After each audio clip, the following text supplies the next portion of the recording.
Hey guys, welcome to the channel. As you see in the thumbnail, what if Naruto has vampire blood and marry Anko and Sakura? Before I start, please do support for more awesome content and subscribe my channel and like this video. Go support and follow the dfourthhorseman for writing that awesome fanfic, and also make sure to comment on this story, link in the description. Let's start this video. There have been many theories regarding the origins of vampires, that race of man-like demons who roam the world, guaranteed to a life of youth and power, and damned to a life of darkness and isolation. There is no such thing as a wrong speculation, as each holds some truth on its own. There are those that say they are a clan of humans or angels who sided with Lucifer in the battle against God and his angels, and thus were reduced to their current form as a punishment from God. There are others that say they are the fruits of the forbidden love between humans and demons, whose children are forever filled with the dark desires of the vile demon blood, yet forever clinging to their ever-fading strands of humanity. Very few still believe that in the early days of the world, when the human race had just begun its upward journey, the world was plagued with evil. There was one noble clan, in an act of defiance against the neutrality of God, sacrificed itself for eternity by making a pact with the devil himself. For decades, they strived to learn and harness their unholy power, while battling the demons, monsters, and divinities that cursed this world. Finally, after the dust from the final last battle had cleared, with over half of the clan having been wiped out, the world was finally safe. It was during this hour of celebration that they found out about how truly vile their pact with the devil had been, and just how much they have damned their generations for millennials to come. But the demons of the world gone, scared humans turned back to greedy humans, as the other clans soon turned their hatred toward this noble clan, eager to take their ample wealth and power. Trying to protect their ancient family line, the clan tried to fight off hordes and hordes of armies, even other clans who also made similar dark pacts in the war against the demons, but soon all the clan's branch members had sacrificed their lives for the safety of the main branch. Seeing how truly wicked and damned this land was, the chief of the clan, the one who originally made the pact with the devil, using a forbidden, exchanged his eternal life and damned his soul forever in hell, by turning himself into a demon and using his last few moments of consciousness as a human to forever seal the clan's dark powers and sending the clan a land far, far away. So for centuries, the remaining royal members of the clan, still possessing certain key traits of a vampire such as immortality and a hunger for blood, wandered the uninhabitable land they were sent to, seeking to their sanctuary. That was when they finally reached the elemental countries during their war against a small clan of demons that plagued their land. Joining forces with the countries, they soon achieved victory. In light of their power and virtue, one of the newly established villages offered them an invitation to be a part of the Hidden Leaf village, even after learning about their curse. So the clan finally settled down after their long exodus. With only a few top officials of the council knowing the truth about the clan, and thanks to the additional sealing techniques that this village had, they were able to seal and suppress their remaining desire and hidden abilities, and use powerful illusions to make themselves seem like they were aging.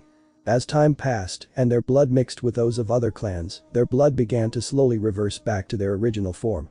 Even the descendants were not told about the truth of their heritage, as they, too, were caught up in the illusion. This clan soon became the most powerful clan in all of Konoha, holding all the virtues and merits that ran in their noble blood, intertwined with the dark blood of the devil that can never be removed. Only the Hyuga and Uchiha rivaled them in power and influence. Finally, one day, one of its members even managed to achieve the title of Hokage, the most prestigious title in the entire village. That is when tragedy struck again, as the wheel of fate began to turn once more. After years and generations of relative peace, the land was not ready for the coming of another demon, one whose power rivaled that of all others they had fought before. As the Kyubi, the nine-tailed fox demon, appeared out of nowhere, even the entire clan and village could not stop it. As the death toll climbed and the very existence of the village was in danger, the Yondaime used his trump card. A forbidden sealing technique that his clan created in the early days soon after the union between their clan and the rest of the village. Forced to seal the demon in the body of a clan member, he had to make the ultimate sacrifice. He sealed it in the body of the last surviving member of the entire clan, his newborn child. As time passed, and the child grew up as a normal boy, never knowing about his true heritage, it seemed as if the clan's legacy would finally fade into the realm of myths and legends, taking with it all the secrets it held. Fate, however, had a different plan. Through a simple change, the future of this particular boy and world would be forever altered from its original course. We begin our story in the Forest of Death in the Hidden Leaf village during their annual Chunin exam. The sun was high in the sky and there was not a cloud in sight. But through the dense trees of the Forest of Death, it meant nothing. For this particular patch of earth seemed to have been abandoned by Mother Nature, for it gave off an aura of vile corruption. What idiotic humans without a death wish would dare to venture in? The answer for this day would be the genins of the elemental countries, all competing for their share in the examination. Each village had sent their very best for this exam. It was a show of power and pride, and no one would be going down without a fight. The Hidden Leaf village had nominated a large number of teams, even some of their rookie teams. Among their teams, one of the main spotlights was on Team 7, led by Hada Kakashi, the infamous copy ninja. They were rumored to have completed a Class A mission, though the details were classified for reasons unknown.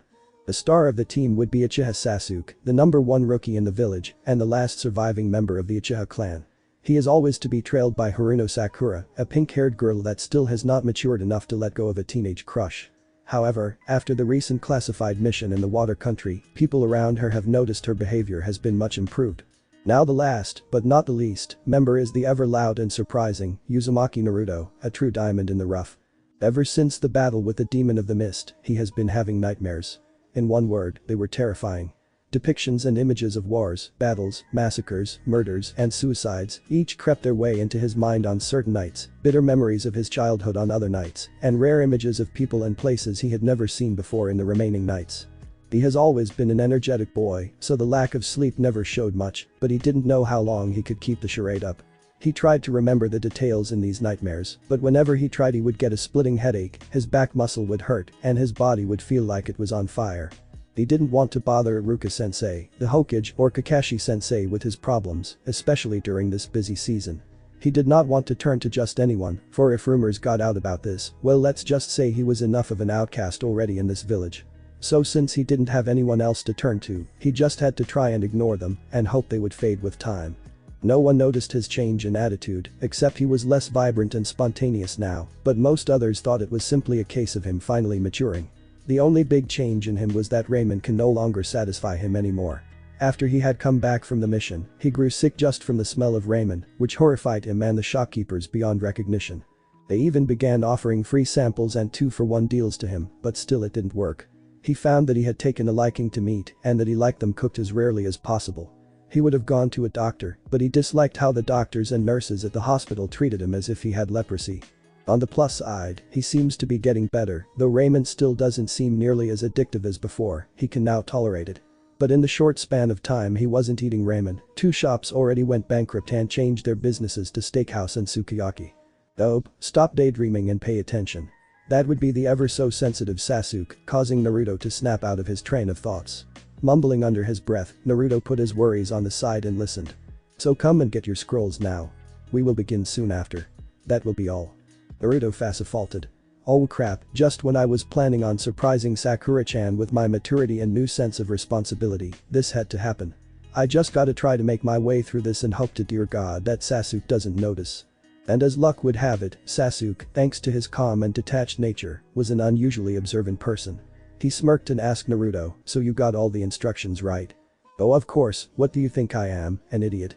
Naruto responded a little too quickly and tried to hide his nervousness by laughing. I never doubted you for a second. So tell me what's your plan? Naruto just stared at him for a little too long and muttered curses in his head that this PG-13 story should not show, but being a quick thinker, he thought of an idea. Why don't you tell me yours first? Unless you're afraid mine is better than that of the infamous Uchiha Sasuke. Sasuke normally wouldn't care much about the idiot not paying attention, but he will never forgive anyone for belittling his family name. So, he rose to the challenge. Fine, since we all understand that the target of our mission is to steal the protector from our assigned, I suggest we go about it by a flanking attack. Now in this Naruto will as Sasuke continued his explanation, Naruto was listened attentively, nodding along as he listened, hoping to catch on all the information he could. What he did not notice was that behind him, Sakura just discovered how hard it was to stifle laughter and breathe at the same time. Okay, I see, I'm impressed by Sasuke, a truly well-made plan indeed. Now, if it is a guy I suggest my harem no jutsu, if it's a girl you can just attack, and if it is Kakashi-sensei, we should try to unmask him as well. Naruto suddenly felt like he had forgotten something. Didn't the loud examiner mention scrolls? What do scrolls have to do with unmasking? Oh my god, I am going to beat that Sasuke up so bad someday. Although he was thinking this, even if he didn't want to admit it, he was glad that Sasuke seemed to be lightening up a little. Besides, as a true prankster, he doesn't take it to mind all that much. Okay, ha ha, you had your little fun. Naruto laughed sarcastically. Fine, I admit it, I didn't get all of it. Would you, Sakura, mind stop laughing on the floor, and you, Sasuke, stop snickering and turn back to your normal antisocial self and just tell me the real instructions?" Naruto sighed, beginning to lose his patience. Finally, as his eyes began twitching, the two finally stopped and told him. The team then began to make their plans, but not without an occasional tease against each other. Though they fumed and felt nervous about this exam, they still felt relaxed at heart. In another part of the village, the Hokage was busy filing paperwork. He looked forward to the coming Chunin exam, especially to a few of the candidates. And almost instinctively, his eyes went to the wall hangings of the other 3 Hokages, especially the Yondaime. Just when he was about to sigh and go back to work, he heard a knock on the door. "Come in." "Hokage-sama, I am here to report something that the night shift guards have been noticing lately," reported an Ambu captain. Sandaime's eyes narrowed the slightest bit and calmly replied, "Yes. We have been noticing a dark aura during the nights, though it is faint, we are sure it is there. Some of the men think it is similar, but not quite the same as that of the Kyuubi. Even though it has the same touch of despicable presence, instead of anger, this one is filled with sorrow and hunger." The Anbu captain was beginning to become uneasy just by continuing to describe the aura he felt during those nights. "But regardless, I request your permission to immediately launch an investigation regarding this. Its presence has been getting weaker lately, and if we do not act now, we may lose our chance to find out the cause, so." "That's enough," the Hokage interrupted. His normal calm and soothing tone has been replaced by one of seriousness. But nothing," the Hokage nearly shouted. "You and your men are hereby under my direct order to forget all information you have just revealed to me and abandon all of your curiosity. There never was any dark auras, it was all a figment of your imagination, due to the exhaustion from the night shifts. Your team is to be hereby given a 3-day rest and then reassigned to a daytime post. Disregarding these orders will result in your team's immediate suspension, and you will all be turned into genins once more. Is that understood?" The Anbu captain, having survived countless battles and lethal wounds, could do nothing but reply affirmatively to the Hokage-sama's direct order. After bowing in respect, he quickly left to inform his squad of the news. After being left alone, the Hokage thought to himself. An aura similar to that of the Kyuubi, yet possessing a mixture of sorrow and hunger. Sorrow and hunger. Those 2 words remind me of so many things. The loss of loved ones and the acknowledgement of new ones, much like Naruto. Even hunger seems to describe that bottomless pit he calls a stomach for ramen. Even on my salary, raising him wouldn't be easy. The Hokage warmly recalled the memories and scenes of the child, his father, their clan. No, it couldn't possibly be. There is no way for that cursed blood to activate itself again. Yet, I can't help shake off this feeling that something is about to happen. The Hokage walked up to his glass bowl and looked into it at a laughing image of Naruto. "Naruto, my dear boy, be strong in the face of whatever danger the fates have in store for you. Remember that you are not destined for anything, you must fight for your own future and destiny. Perhaps it is time I called Jiraiya back from his travels, he may be needed soon." The Hokage signed while rubbing his temples. He looked at the time, it should be starting now. The gates leading into the center of the Forest of Death opened and all 12 teams entered. Part 2 of the Chunin exam has just begun. "I don't need a wedding or a marriage, just being with you is enough. Let's flee far away from the sanctuary of God forever. Even if I am to be damned to purgatory, as long as you are with me, I will have no regret. God. Mankind is on the brink of extinction, and you talk about God, you must never use that, forbidden, even at the risk of our clan fading into the realm of history and myths. Well, the council has convened to decide that we will hereby disacknowledge the existence of the Uzumaki clan. God has abandoned us, all God will be with us, always. This unholy marriage will never be allowed. Mizuki, think about what exactly you will be doing. You have betrayed us, all you actually think it will be a real negotiation. May be sinners, but we sin for necessity, never for greed. Yondaime-sama, something tragic has just happened. There is no other choice. Take every last surviving member and wait for me at the holy shrine. May God have mercy on our souls. Was this what destiny really had in store for us? No more. Naruto pleaded in his sleep. Ever since Naruto entered the forest, he had felt an odd feeling in the pit of his stomach and on the back of his hair. It wasn't fear, but more like that of comfort, as if he had been here before. But with his teammates depending on his every action, he needed to stay focused. Soon they were battling a team from the Hidden Rain village for their scroll. It was a long battle that drained the energy out of all of them. In the end of the battle, Team 7 was victorious. Sasuke had bloody bruises all across his body, and Sakura came out matching Sasuke bruise for bruise with a light, yet thin cut on her shoulder to match. As Sakura was patching herself up, Naruto, having fainted out of exhaustion, was beginning to stir on the ground beside them. Out of all of them, Naruto had contributed to this battle the most, and though Sasuke may never say it, he was impressed, yet also a little insecure about the recent rapid growth in Naruto. They had agreed to let the poor boy rest while they each took turns standing guard. Confute iliac memory as Naruto continued to murmur these strange words as he struggled in his sleep. Sakura wasn't sure what to make of this, so she quickly woke Sasuke up. Sasuke had never heard this exotic language before, and so he and Sakura leaned down to hear it better and were surprised at seeing tears flowing down from Naruto's eyes. They didn't know what to do about it, but seeing as how he was struggling so much, they thought it best to wake him up. Sasuke, being the considerate person that he was, looked around them for something he could use. He found a patch of mushroom found only in the Konoha. It was a delicacy because it had an immensely spicy taste blended with a garlic flavor. Our number 1 rookie ninja took some and forced it down Naruto's throat through basic techniques all ninjas must know to treat their comrades on the battlefield by forcing them to swallow medicine even while unconscious. Naruto's eyes abruptly opened and he sprang. "Atsui!" he shouted on the top of his lungs. And after he had run circles around the area where they were resting, he noticed the chuckle that Naruto was starting to find extremely irritating. "Sasuke, this is the..."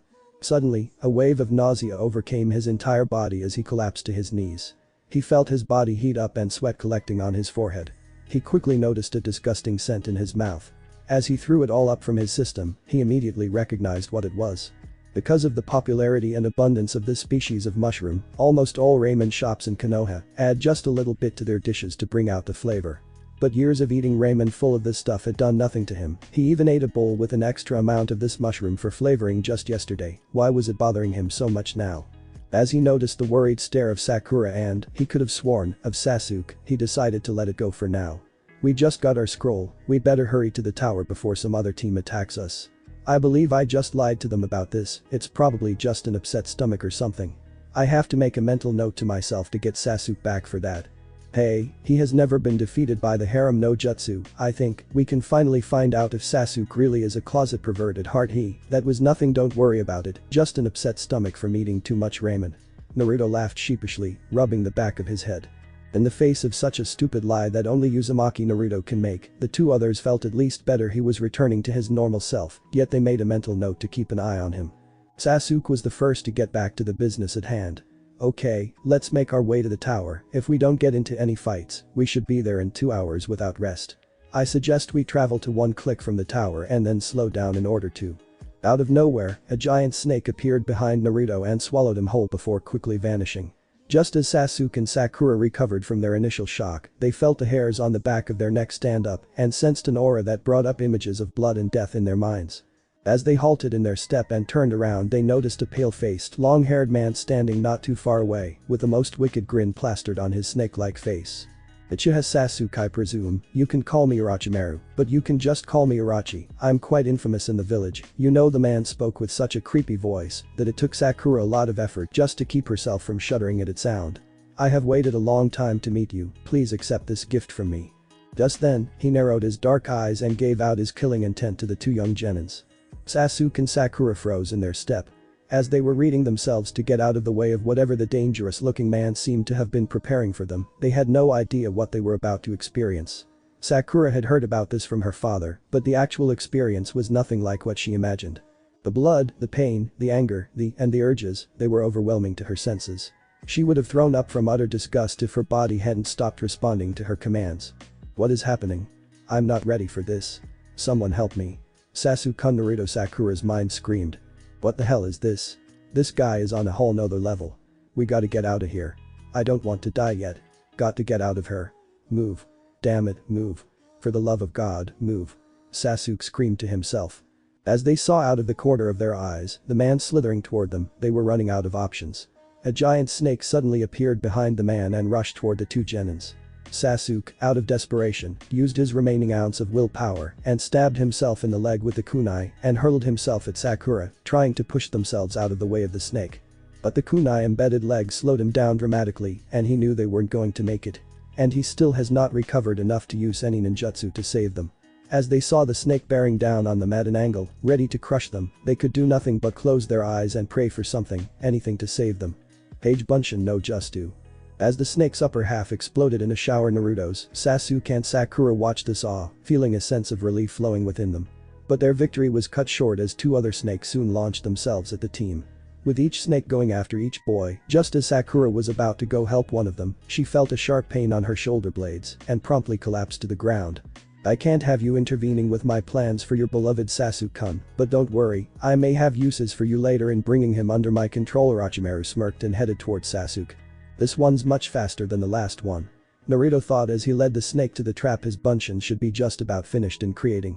I need to get back soon, that idiot Sasuke didn't seem like his normal self back there. Jikyushu? Why am I still running? Have I not improved at all in these last few years? Am I going to stay this weak forever? Sasuke screamed in his mind as he jumped from tree to tree in panic, trying to outrun the snake that he couldn't even see anymore. Suddenly the snake sprang up in front of him, only out of instinct did he jump out of the way. In his moment of panic, he stumbled through his seals and yelled out, "Kaiten Karyu Enden." But the poorly performed turned out to have half the speed that it should have had and ended up being dodged by the surprisingly agile snake. Landing on an extended branch just as he was about to yell, Sasuke the snake had been stopped by an angry Naruto. "What's wrong with the scaredy cat? Do you want your big brother to come and help you?" The feline-looking Naruto yelled to Sasuke. Then Sasuke suddenly noticed the tears and caked blood on Naruto's clothes. Then just as he was to retort, he saw Orochimaru launch at him and get engaged in combat with Naruto. "That's a very special cage Bunshin I created just for you, Naruto-kun, I hope it keeps you entertained," originally said above the snake's head. Sasuke has had enough of all this patronizing and ignoring of his existence. "I will get above this small hurdle and kill my brother, next to my goal, nothing is important. No room for failure, either I succeed or I will die." He quickly threw a kunai at Orochimaru, and just as Orochimaru was about to catch it, Sasuke muttered Kage Kunai no Jutsu, and several hidden characters appeared around the original. Orochimaru didn't feel quite like using an advanced, so he jumped off the snake's head. At that instant, Sasuke completed a complex set of hand seals and yelled, "Kaiten Gakakyu no Jutsu." The fiery blaze consumed the large snake, defeating it. But before he had time to recover from the large amount of chakra he had just exhausted, he heard Kuchius no Jutsu nearby. Just then he spotted Orochimaru bearing down with another snake. Deciding to attack the problem at the source, Sasuke launched a shuriken with a chakra string tied to it. Yelling out Kage Shuriken no Jutsu, he then let the shuriken bind Orochimaru to a large tree. Just as the snake was bearing down on him, he remained perfectly calm, but still fueled by the adrenaline rush from the battle that he knew was over his head, he completed another set of, and yelled Kaiten Ryuka no Jutsu, and extended the long enough to let the stream of flame reach Orochimaru, ignoring the incoming snake and bracing himself for impact. He felt satisfied but suspicious at the burnt figure of Orochimaru, as he felt some of his ribs breaking at the impact of the gigantic snake. But then as he slowly got up, he saw the figure turn into nothing but mud and saw Orochimaru once more on the head of the snake.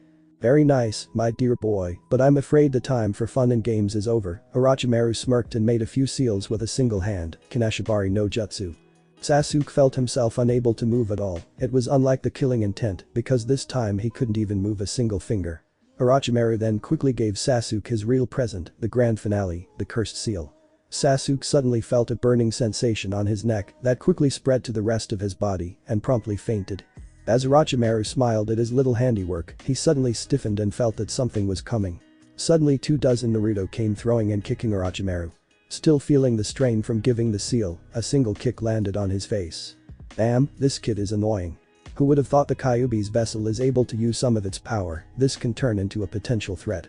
Well, we can fix that." Orochimaru did his favorite evil grin and yelled, "Chakra Kyushu," as he landed an open palm punch to Naruto's, draining much of Naruto's chakra and some of the Kyuubi's. That was amazing. The boy's stamina is at a Chunin level, but the Kyuubi's was unbelievable. This could turn dangerous if it were to awaken. So he ordered his snake to bash the now drained Naruto around a few times on the ground, breaking a number of his bones and dislocating his left arm. Then it picked the still conscious Naruto up from the ground by the neck using its tail. As the snake suspended Naruto in midair, Orochimaru ready to seal for Naruto that would stop him from using the Kyuubi's chakra. "Goju Fuin." He yelled and slammed his palms onto Naruto's exposed stomach, causing Naruto to go unconscious from both the pain and the sudden changes in his body. As he was about to fling the now unconscious boy aside, he suddenly thought of something. If the rumors behind his childhood here in Konoha are true, there may be a chance I make good use of him. Orochimaru pondered in his dark mind. With the Kyuubi on my side, I may have a true trump card on my hand that will utterly crush the Konoha. Looking at the now limp Naruto hanging in midair, the smirk he wore soon turned into a truly wicked grin. And so Orochimaru made his move. He brought Naruto close to him, revealed his neck, and then gave him the cursed sea. Abs nunc sumus advocatus diaboli. Darkness. The darkness I've known all my life. Isolation. Fear. Hatred. Resentment. Is that all my life ever will be? Excite. Naruto blinked his eyes and woke up to the sound of a strange voice. It's calm and serene. Yet it has a hint of coldness and. It was then he finally noticed that his whole body was lying in cold water. He then got into an upright position and looked around. It was a dark tunnel with a light source that can't be seen. Where the hell am I? Naruto wondered out loud as he found the strength to stand up. Hiket nunk. What Naruto had thought was only a dream. Maybe this is still a dream. So he pinched his cheeks. Ouch. He exclaimed. So that wasn't such a good idea. But that voice. Suddenly a clashing noise could be heard to his left.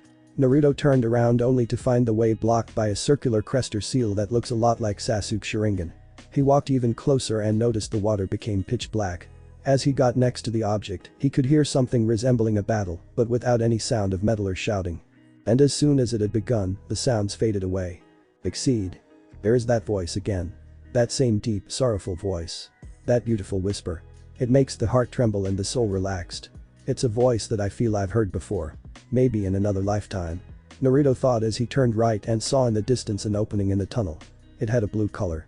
Who are you? Naruto shouted. Slowly beginning to walk toward the opening. Some Selim. I don't understand what you're saying. Where am I?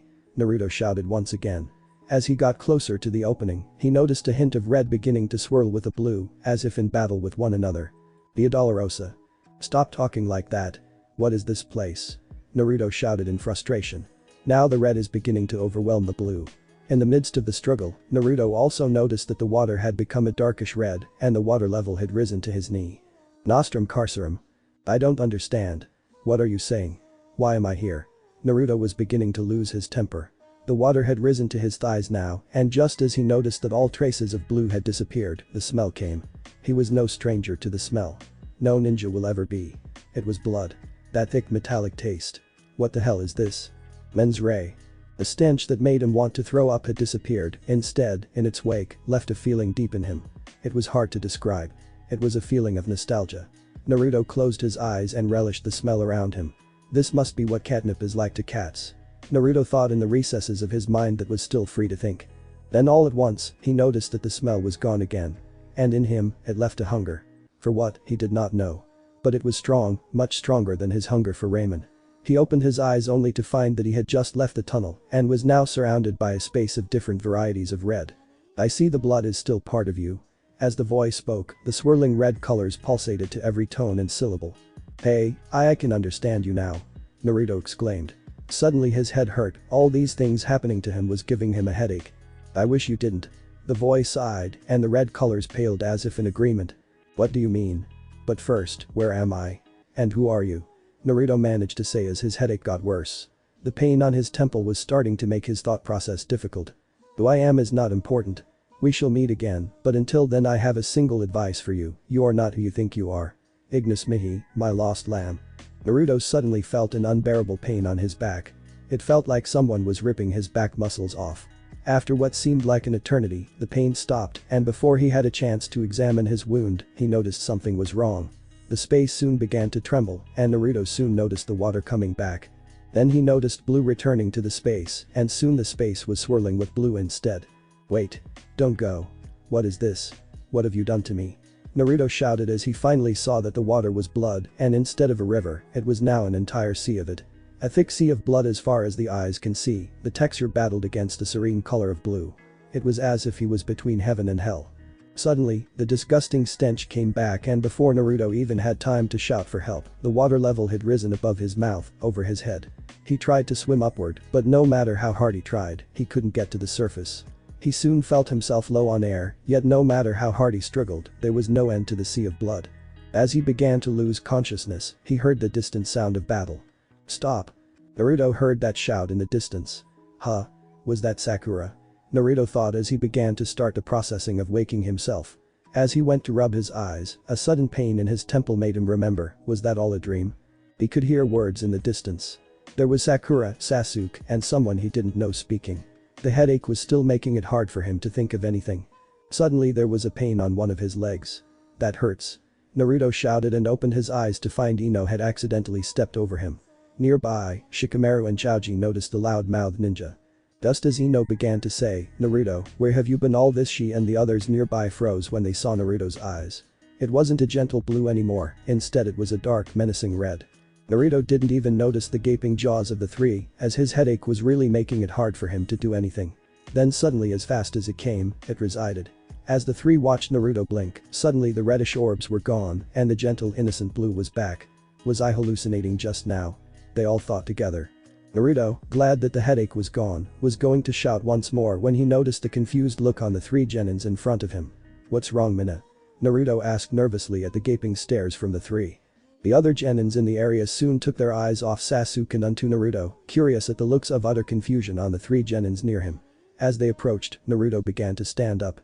"Hey, stop looking so scared, it's creeping." Naruto stopped mid-sentence as a crushing pain suddenly appeared on his back. Then he remembered his dream and quickly removed his jacket and shirt. The other genins were now around him, including Sasuke and Sakura. There was not a sound in the air, no word could describe the sight that lay in front of them. On Naruto's back, along his spinal cord, was a hideous long scar, still madly pouring out blood. "Damn. That snake bastard actually dares to show his face here again. I will kill him, I swear my life on it." A female screamed in her mind as she jumped from tree to tree in pure rage. If it wasn't for a lifetime of training, she would have slipped somewhere along the line and crashed her head by now. Madarashi Anko had just received reports of corpses with their faces melted off from Chunins earlier, and upon investigating, she was suddenly reminded of a past that she thought she was finally beginning to forget. As soon as she had sent a report of her discovery to the Hokage through one of the Chunins, she was on her way. Time and distance were irrelevant to her as she speeded through the woods, only that nightmarish past mattered. Instinctively, she reached up and touched her cursed seal. The memories it sparked in her brought only pain and fury to her heart. Before the memories could flash back, she could hear sounds of fighting in the distance. As she got closer, she noticed the fighting had stopped and found a shadow quickly moving away. "No matter the place, time, or dimension, I will always recognize your sickening aura." Anko sneered out and quickly began her pursuit. "Okage-sama, Madarashi Anko has reported she believes the infamous missing Orochimaru is in the Forest of Death." A Chunin reported to the Hokage in the tower, situated in the middle of the forest. "Where is she now? Let me have a word with her," the Hokage demanded. "Well, thing is, sir, soon after she had dispatched me to relay the information to you, she entered the forest in pursuit of him, I believe," Chunin replied nervously. "Fool." The Hokage shouted in anger at the recklessness of his subordinate. "Quickly go and send 3 Ambu teams to bring her back." "Why yes, sir." The Chunin disappeared in a cloud of smoke. "I hope you don't do anything stupid, my dear." The Hokage sighed, suddenly feeling a bit old. "I hope you come back soon, Jiraiya, there are dark clouds ahead." In the shadows of the forest, a lone figure can be seen limping through the grounds. She had rips and cuts on her body and her youthful face. But her physical condition was lost on her, as the only 2 things on her mind were the pain on her neck and the man who caused it all. "Damn it. God damn it. Am I still so weak? How many more lives will be wasted because of this weakness? Has all these years and nightmares been for naught?" Anko screamed her frustrations in her mind. It took a while before she finally calmed down and smelled the scent of blood and lots of it coming from the east. Momentarily leaving her thoughts behind, she ventured to see what was wrong. "Naruto, what happened to your back?" Sakura was the first one to speak up, the others soon were able to break off from the side of the wound. Some could feel their breakfasts trying to make a backward march from their stomachs. Even Sasuke forgot about the earlier incident and was engrossed at the sight. Up in a tree, far out of sight and undetected by any of the genins, Anko was making her own observations. She had just arrived after Naruto had woken up and is now trying to find out what happened here. "That is a very nasty looking wound the loud mouth got there. I wonder what happened." Anko's eyes wandered around the group of genins. "So that's the last of the Uchiha, a pretty boy, huh? Why is he holding his neck like that? I wonder if he got injured or then it clicked." Flashback. Orochimaru was enjoying the fight he was having with his former student, Madarashi Anko. "Looks like you have gotten stronger, my dear, but it's a shame you prefer the traditional method when you have that seali so painstakingly placed on you. Well, it has been fun playing with you, but I really must dash. After all, I do need to prepare for my 2 new toys. Just make sure you tell the old man to not cancel the examination under any condition if he knows what's good for him and the village." The snake slurred out before quickly performing and yellowing out, "Kuchiyas no Jutsu." Anko was ready to fight the gigantic snake Orochimaru had placed in between them, but then the worst happened. Her seal started to activate again, and as she tried with all her willpower to stop it, she was powerless against the snake. Only thanks to her advanced jutsu was she able to come out in one piece without using any chakra. She then hurried to find Orochimaru, but he was long gone. His last few words were lost on her as she began to lose herself to her frustrations. Back to present. Until now, that is. So that snake bastard gave the seal to the Uchiha kid. This is going to create troubles ahead, but I can't help but feel I forgot something. First things first, I need to report this to the Hokage immediately. I wonder if he will stop the exam. She pondered, not thinking well in her exhausted state. Sasuke was trying to hide his seal with his left hand. He didn't know what it was, but he thought it was better to leave it unknown for now. He was already pretty shaken from the flashback of his past, then his earlier incident with the Sound Nins, and now with Naruto in this state, he decided it was better to not complicate this whole thing further. As Anko got ready to jump away, she got one good look at Naruto's back. That was when her eyes came immediately back. "Oh Kami-sama, you must be kidding me. That boy also has the seal as well. This is going to complicate things more than anything else. Hokage-sama is going to be concerned with the effect it will have with the Kyuubi seal." She suddenly felt the presence of several men around her. "Madarashi Anko, the Hokage-sama, wishes to have a word with you," one of the Ambu members whispered to her. Sighing softly, Anko can't say she was surprised at this, with her history with Orochimaru and all. "Okay, I can go there by myself. In the meantime, I want you guys to search out the forest for traces of Orochimaru and, if possible, keep an eye on the Uchiha and boy other there with a wound on his back." She pointed over to the group. "You mean the Kyuubi?" one of them said dryly. "Yes, and if you don't want me to report you to the Hokage-sama, you should do yourself a favor and stop referring to him like that," Anko hissed out, angered by the stupidity in some people. "Now I leave you to your assignment." After she left, one of the Anbu asked, "What's wrong with her?" A more senior member replied, "I guess it has something to do with her history with Orochimaru." "What happened?" "Well, I don't know the details, but I heard Orochimaru took someone precious to her away. But enough of this, let's start our sweep. I'll take Sector 1A, though 6A, you take." "Okay, we are going to go off and continue to look for our missing scrolls. Are you guys sure you're going to be alright?" Rock Lee shouted for the last time as he walked towards his team. "Yeah, we're sure, Lee-san. Thanks for all your help," Sakura shouted back happily. Lee began to get teary after hearing this and only left because his teammates had to physically drag him away while he was busy blowing kisses to Sakura. The group took a moment to get their things together. Sakura found some soldier pills her parents had given her for safe measures and she gave one to each boy and popped one into her own mouth. Feeling energized, she noticed how the roughly bandaged wound on Naruto's back was already getting soaked once more. "So what's the plan, guys?" "Well, we have 25 hours left and judging from our surroundings I say we are now farther away than before, but not by much. We should just try to get there as soon as possible. All of us are very beaten up, even the soldier pill didn't help my exhaustion like I thought it would have, and let's not forget Naruto's back." This caused Sakura to grimace just at the thought of Naruto's gaping wound. Naruto had been unusually quiet since we woke up and this was disturbing to say the least.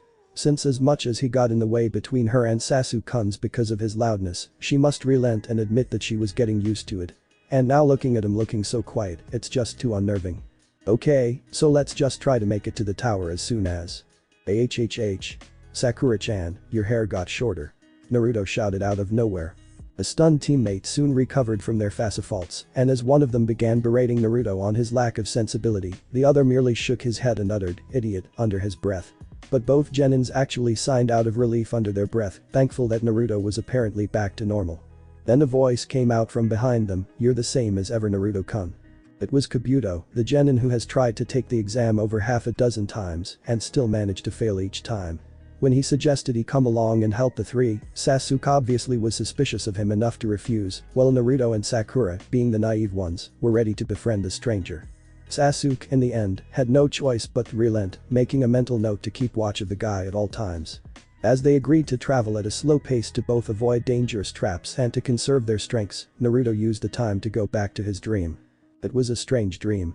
I can't remember all of it, but I do remember the darkness, the red color, the smell of something, and a voice. It was a smell I've known before, the same goes for the voice, as if from another lifetime. Naruto's mind drifted on as he walked. He suddenly started to feel his back beginning to hurt again. Then Sakura turned and looked at Naruto's back, hoping the wound had stopped, but instead she found it was pouring out more than ever. She was beginning to worry about blood loss. What is that wound? I wonder if he gave it to Naruto-kun, but it doesn't seem like his handiwork. He usually prefers to just kill. Kabuto pondered.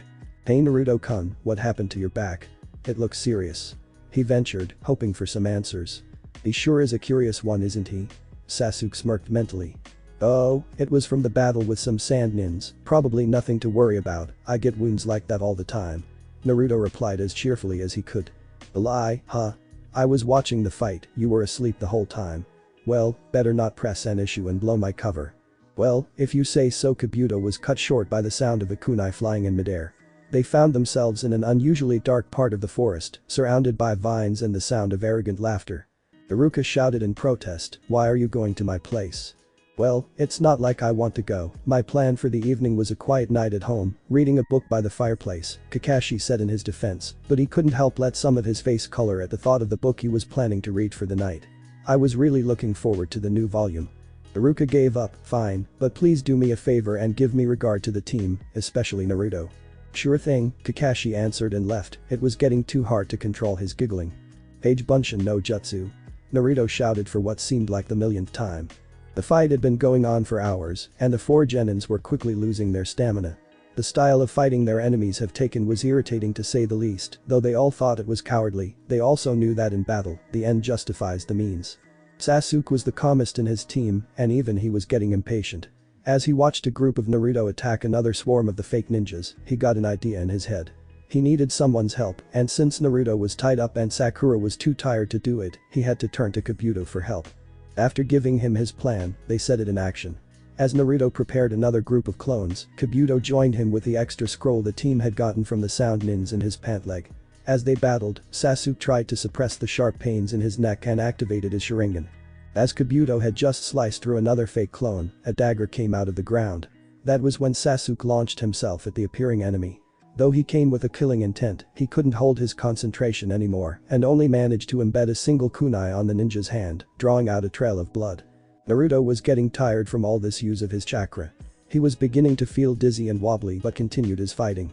As a familiar headache returned to his head and a familiar ache returned to his back, he began to notice a scent in the air. It didn't take him a second to think before he recognized it as blood. When did blood begin to seem so distinct in smell? "I know it's not mine or any of my team's. So that means it must be those ninjas." He was getting quite desperate and he ignored the fact that he didn't understand what was going on as he formulated his plan. So as he made his next group of clones, he sent one to relay his plan to the others. It didn't take long before the enemy team, so engrossed with the fight, was surrounded by the actual team. As Naruto dispelled the clones of his teammates and seated himself next to one of the now unconscious ninjas, he couldn't help but notice the looks coming from his teammates. "I don't really know how I found them, it must have been pure luck," Naruto replied in a white lie. Though Sakura bought this, the other two weren't that easily misled. But they knew they needed to get to the tower, so they chose to accept the lie for now. An hour later, they were finally at the tower. The team bid farewell to Kabuto and proceeded in. They had read the inscription and decided to unwrap the two scrolls. "Naruto. Sakura. Throw away the scrolls, it's a summoning," Sasuke yelled at them. Immediately after they threw the scrolls a few meters away, they were surrounded by a cloud of smoke and a quick popping sound. "Yo." It was Kakashi in his normal morning greeting. "Great job, guys. I was planning to tease you by saying you have to fight with me, but today, I'm a little busy. You see, my girlfriend wants to have dinner with me." "Liar." Sakura and Naruto yelled in unison, while Sasuke just rolled his eyes ever so slightly. "Ahem." Sasuke coughed, getting back to the important matters. "So why don't you guys go to the lounge area? The second part of the exam is about to be over. Rest up and come with the other teams to the arena later. Gotta go." He made a quick seal and disappeared in a cloud of smoke, leaving behind three teens shaking their heads at their fortune to be paired with such a teacher. The recent events are disturbing to say the least, the Hokage announced in a meeting with many of the village's seniors. There was not a hint of amusement on any of their faces, even the normally laid-back Kakashi had a serious frown on his eyes. "Madarashi Anko, give us your report. We can definitely be sure that Uchiha Sasuke and Uzumaki Naruto have been endowed with the cursed seal by Orochimaru. Kakashi has just had visual confirmation of that. We still can't determine which specific seals he put on each of them, but it really doesn't matter for now. We can guess that he might be trying to make use of them somehow." Anko reported in a calm, assertive manner. "Shouldn't we stop the exam and impose martial law?" one of them asked. "No, Orochimaru must be up to something, and if we stop the exam now it may cause him to react in a rash manner, and that would be the last thing that we need right now, amid this confusion," the Hokage replied, not having too much confidence in his decision, but not allowing that to be shown. "Besides, you all should know how important this particular exam is, especially with the shaky grounds we are in with some of the countries, lords, and villages, especially the sand. It could be taken as a sign of weakness and incite our enemies to rise and join up against us." "So what are we going to do?" another one asked. "I have already ordered the activation of all Ambu teams. We will boost up our information gathering division and our own defenses. As for the two boys, we need to do something about the seals," the Hokage pondered out loud. "I believe I can do something for one of them, but I do not believe my body can handle trying to perform that seal 2 times. Kakashi answered. "Fine, you will do it for Sasuke. Now as for Naruto, I would probably have to do it unless there are any other takers." The Hokage eyed each, some had passive faces, while others tried to not make eye contact. As the Hokage sighed at the sight before him, he was about to give up when Anko spoke up. "I believe I can do something for the loud mouth, if you will permit me." The Hokage looked over Anko's serious face and decided to let her give it a try. "Permission granted, you two are administered a quick seal for now and are to watch over the preliminary exam, and as soon as their tests have been administered, you will take them to a Ambu guarded room and perform the final sealing. You are to stop the exam at any time the seal begins to activate. Is that understood?" "Yes sir," the two answered. "Okay, you are all dismissed. The preliminary will start in a few hours. I suggest you all prepare for that and whatever lies ahead in our future." The Hokage said and left the room, followed by 2 Ambus, who were waved away by him as he began to smoke his pipe. "I think not only Sasuke, but Naruto, too. What are you planning for Orochimaru? If there is anyone who wishes to give up, now is the time." The Hokage looked around for those thinking about quitting. As the rest of Team 7 watched Kabuto raise his hand and walk away, Sakura's mind was elsewhere. She was deeply concerned for not only Sasuke but Naruto as well. She was torn between raising her hands and keeping quiet.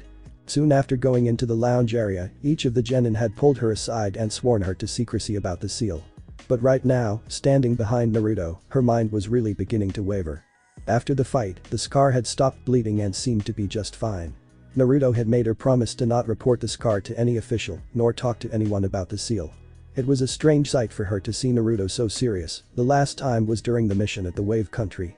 For some reason, she just couldn't find it in herself to say no. Now, however, her right arm was rising on its own accord. But before she could do anything, she felt a hand pull it down. It was Naruto's hand. He leaned close to her ear and whispered some words for her ears alone to hear. Then he simply let go and turned around, leaving a slightly stunned Sakura without any more will left in her to raise her arms. "Okay, that should be all of them," the Hokage summed up as no more hands were raised. "We shall now take a short 15-minute break for us to heal any of your injuries while we get the arena ready." Dismissed. As the genins disbanded into their own little groups, Team 7 saw their sensei walking toward them. "Hey guys, I need to take Sasuke away for some treatment. I'll be right back." Before Naruto could protest, they both puffed away in a thin air of smoke. Naruto was about ready to fume at the special attention Sasuke was receiving when he felt a tap on his shoulder. He turned around and found himself unintentionally staring at the female examiner's well-endowed body. Trying to shake off his blush, Naruto coughed slightly, trying to avoid eye contact, and asked, "Who are you?" "Who am I? I have never been so insulted before. How can you not know about the Kunoichi who is just as well known for her beauty as her skills? Remember this and remember it well, I am the prize of the Konoha, Madarashi Anko." The examiner finally finished her introduction. Naruto and Sakura simply faulted at the girl. "Why do the weird ones always come to me? Are there any more perverts or weirdos that are going to show up in my future?" Naruto sighed and decided to ask, "What do you want with me?" "Naruto, I need to heal your wounds before the preliminary, so come with me for a second." And before any sounds of protest could come out, they also disappeared in a puff of smoke, leaving behind a shocked and irritated Sakura feeling alone. In a room somewhere in the tower, the pair was having a hard time getting used to one another. Naruto was still depressed over his fortune and the fact they found out about the seal and the scar. "What are you getting depressed for? You have me, the beautiful Anko here to accompany you, what can be better?" Anko countered as she finished lighting a few candles in a small circle. Naruto was about to counter when he was reminded of his blush earlier and decided to keep quiet. "Okay, now remove your jacket and bandage, then come stand here in the circle," Anko told him, glad to have made an impact on him. Naruto was feeling unusually shy around them and he didn't know why. For one thing, he never had talked with a girl older than him without being cursed at, except at the ramen place. So he took off his jacket and unwrapped his bandage, then got in the circle, facing away from the dot. Anko found it amusing the reaction she was getting from the blonde boy and decided to tease him a little. She put her hands on his shoulders, leaned forward and whispered in his left ear. She could sense the tensing of the kid's muscles and really did want to tease him some more, but looking at his wound, she was reminded of the seriousness of the matter at hand. She then began to make a completed set of seals and made a one-handed seal on her left hand. When she finally got it ready, she pressed it on top of the cursed seal. Immediately the candles in the circle flickered as chakra leaked into the room as the cursed seal began to fade in and out of the skin. Then as suddenly as it had started, it stopped. The cursed seal had finally faded out. Anko let out a breath of relief that she didn't realize she was holding and patted the kid's shoulder. "You are all set, kid." But when she got no reaction, she turned her face back to him just in time to see him drop to the group and the scar on his back beginning to glow a faint bright color. She ran to him, dropping to her knees and began shaking him. "Naruto. Hey Naruto. Naruto. Can you hear me? Naruto." Naruto woke up. Not to Shakes or well-lit room, but into a dark damp tunnel, the same tunnel that was in his previous dream. Before he could think of anything, he heard it. A shout rattled the normally quiet streets of Konoha. The people on the street, curious at what happened, took a look, but when they spotted a white-haired man step out of a bar with a red handprint on his left cheek, they simply shook their heads and resumed their journeys. "Geez, how am I supposed to get the materials for volume 8 when the girls here are so rough?" The man complained to no one in particular, but on a second thought, he smirked. "Well, I do like them spicy like this. It's been a long time I've been back and I get this as a welcome," the man with the tattooed eye sighed. I think I'm just in time for the Chunin exam, might as well head over for a look. The bathhouses are still filled with old hags right now, the beauties ain't coming till the evening." Thus the weird figure began walking toward the forest of death. Everyone got out of his way, not from fear of his power but his behavior. It's not every day they see an exotically dressed old man blushing and giggling down the street. It was definitely a different voice. The soothing tone filled with sadness and remorse was gone. This voice was one filled with venom, hatred, contempt, and pure rage. It was the voice of an untamable beast. Naruto could feel himself shaking, not from fear, but from the pressure of the raw hatred emanating from the far corner of the tunnel. He looked to his right to find the opening he saw last time, and found the way blocked by a weird-looking seal. It was different from last time. He heard the growling in the distance and began to make his way toward the source of the sound. "You are pitiful, brat." The voice boomed throughout the tunnel, echoing in the distance. "Who are you?" Naruto yelled back, undaunted by the voice. "I am you." Naruto could even hear the smirk in his voice. "What do you mean?" Naruto uttered with suspicion. "We are one and the same. Born in the realm of light, abandoned into the pits of despair, and crawling out only to fulfill our deepest desire." The cynical voice laughed as he finished answering. "And what is that?" Naruto asked, uncertain whether he really wanted to know or not. Why else would any of us forsaken creations of God exist? To kill, of course. By now, Naruto had come quite close to the source of the voice. He could feel fiery breaths of air pushing against him at every syllable. He wanted to come closer, but he noticed in front of him the ground was missing. He inched closer to the ledge and couldn't make out the bottom of the pit from the dim lights. So he looked back at the source of the voice. "I am not damned, and I do not want to kill anyone," Naruto yelled in response. "Really now? Who do you think you are lying to, brat? I know you better than you know yourself. I've heard your pleas for death and destruction in the deepest and darkest recesses of your mind. We are one and the same." As the voice spoke, Naruto could even imagine the smile that grazed the face of the voice as it finished talking. "Who the hell are you?" Naruto was losing the last of his composure. "Who the hell? That's funny, brat, because I am hell. I am the hell that you've lived through all your life, if you can call it a life. Are you really satisfied living like this?" The voice challenged. "As long as there are a few people in my bleak existence who recognize me for me, I'll be okay." Naruto tried to sound confident, but as he felt the glare of this creature upon him, his belief began to waver. "Listen to yourself, brat. Humans are truly sickened and greedy creatures. They were endowed a place in Eden, but they chose to become gods themselves by eating the fruits of knowledge. In the midst of a race of people with insatiable greed and for power, we have an oddity in you, content with the illusion of just a few people recognizing you." The voice mocked angrily. "Shut up. You don't know me. This is my life and my existence. I will choose my own fate." Naruto could feel his blood rushing through his body. When the voice laughed at his rebuttal like it was a joke, Naruto was getting ready to jump over the missing platform to whatever fate has in store for him on the other side. He didn't even notice that he was clenching his fist so hard that it was drawing out blood. "You're depressing me, brat. You're truly pathetic.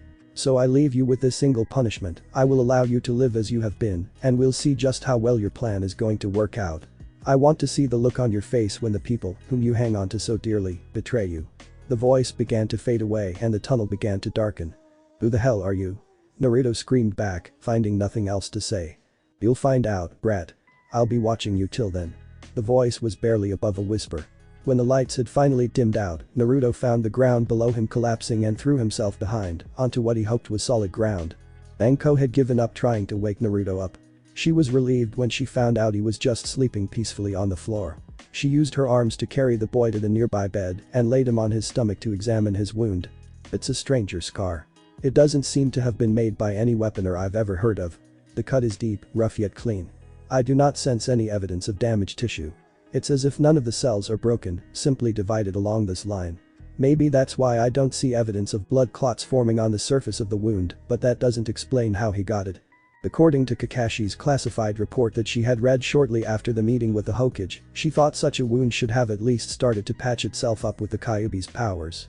She was deep in her thoughts when Naruto started to thrash lightly in his bed. At first, she thought it was kind of cute how the boy was still so innocent despite all he has been through. She was starting to worry a little, so she thought to check his pupils to see if they were dilated. She used one hand to open his eyelids and looked in, only to find a red abyss staring back at her. She would have jumped back had she not seen it before. How long has it been since I've seen that eye? That haunting yet intoxicating eye. How long has it been since I've thought of him? But she knew in her heart, his image came up every night in her dreams and nightmares, though sometimes with him there, it was hard to tell which it was. It was then that the thought suddenly struck her. The uncanny resemblance between the boy lying in front of him and the man who has stayed in her mind for what seemed like an eternity.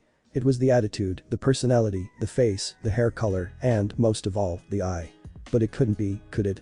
He didn't have any child with that woman, and even if he did, why would he turn the child into the Kyuubi vessel? Was he the kind of man who would forsake his own child for the sake of his village? She continued to ponder about her newly made discovery as she sat next to the boy, not noticing how her fingers were voluntarily tracing the scar on his back. She was finally snapped out of reverence by the sight of blood oozing out of Naruto's tightly clenched fists. Trying as hard as she could, she had no way of stopping him. Then suddenly without warning, the boy woke up and launched himself at her. As she struggled to get the boy away, she noticed he wasn't awake yet. She was about to slap his face when she noticed the tears on his eyes. They were tears of blood. Suddenly, the door sprang open and in came Sakura, here to retrieve the two to the arena. Naruto has found himself in darkness once more. Everything the voice had said to him struck a chord within him, and he couldn't help but sob at the memories of his life. As he began to sink deeper and deeper into the dark abyss, he felt warmth around him. It was something he never felt before. Naruto lazy sat up and rubbed his eyes, noting on the back of his mind how sore they were. Then he noticed his surroundings. Lying below him in a very well misunderstood position was Anko. Before he could even apologize, he felt a movement toward his face from the side. They were walking quietly towards the arena. Sakura was in front, obviously angry. Naruto was behind her, clutching his right cheek in pain. Is there for slapping? I think Sakura just used it on me, my face feels really swollen. What was her problem anyways? Naruto mumbled in his mind. Meanwhile, Sakura was busy doing her own cursing. I can't believe that Naruto was actually a pervert. Just as I was beginning to be nice to him, he showed his true color. That slap serves him right. With their faces and body movement showing their expressions earnestly, Anko was having a hard time trying to keep her laughs from coming out. Naruto couldn't take any more and finally decided to be a man and be the first to try to resolve the situation. Look at Sakura-chan, I really didn't do that on purpose. I was having a nightmare, then later I found myself in a compromising position like that and you come in with your slap on the face. It really wasn't my fault. But before Sakura had a chance to respond, Anko decided to have a little fun and came up behind Naruto, whispering in his ear loud enough for Sakura to hear. Oh really? Are you sure it doesn't just mean you are subconsciously in love with me and that was your way of showing it? You're a little young for my usual taste, but there's a first time for everything you know. She finished with a wink. Sakura, seeing Naruto's blush, was about to either walk up to him and deliver a slap to his other cheek or stomp away when Anko finally gave up trying to hold it in. You two are hilarious. Lighten up would you? What are you guys, dating or something? She chuckled under her breath. As Naruto blushed at this and looked at an equally embarrassed Sakura, Sakura noticed this and recovered by her usual rebuttal. No way. Why in the world would I date him? Sasuke-kun is the only one for me. She shouted, stomping away in rage. If she had turned around, she would have seen the hurt flashing before Naruto's face. Anko, however, did notice it. And summing the pieces together, she figured out the situation between the members of Team 7. Foolish girl. That boy will never see you as you want him to. If you spend all your time and effort trying to reach the castle in the sky, you will miss the things around you. Trust me, I know from experience. She said, shaking her head and ending it with a sigh. Naruto couldn't blame Anko for this, since it wasn't her fault. He could have no one to blame but himself.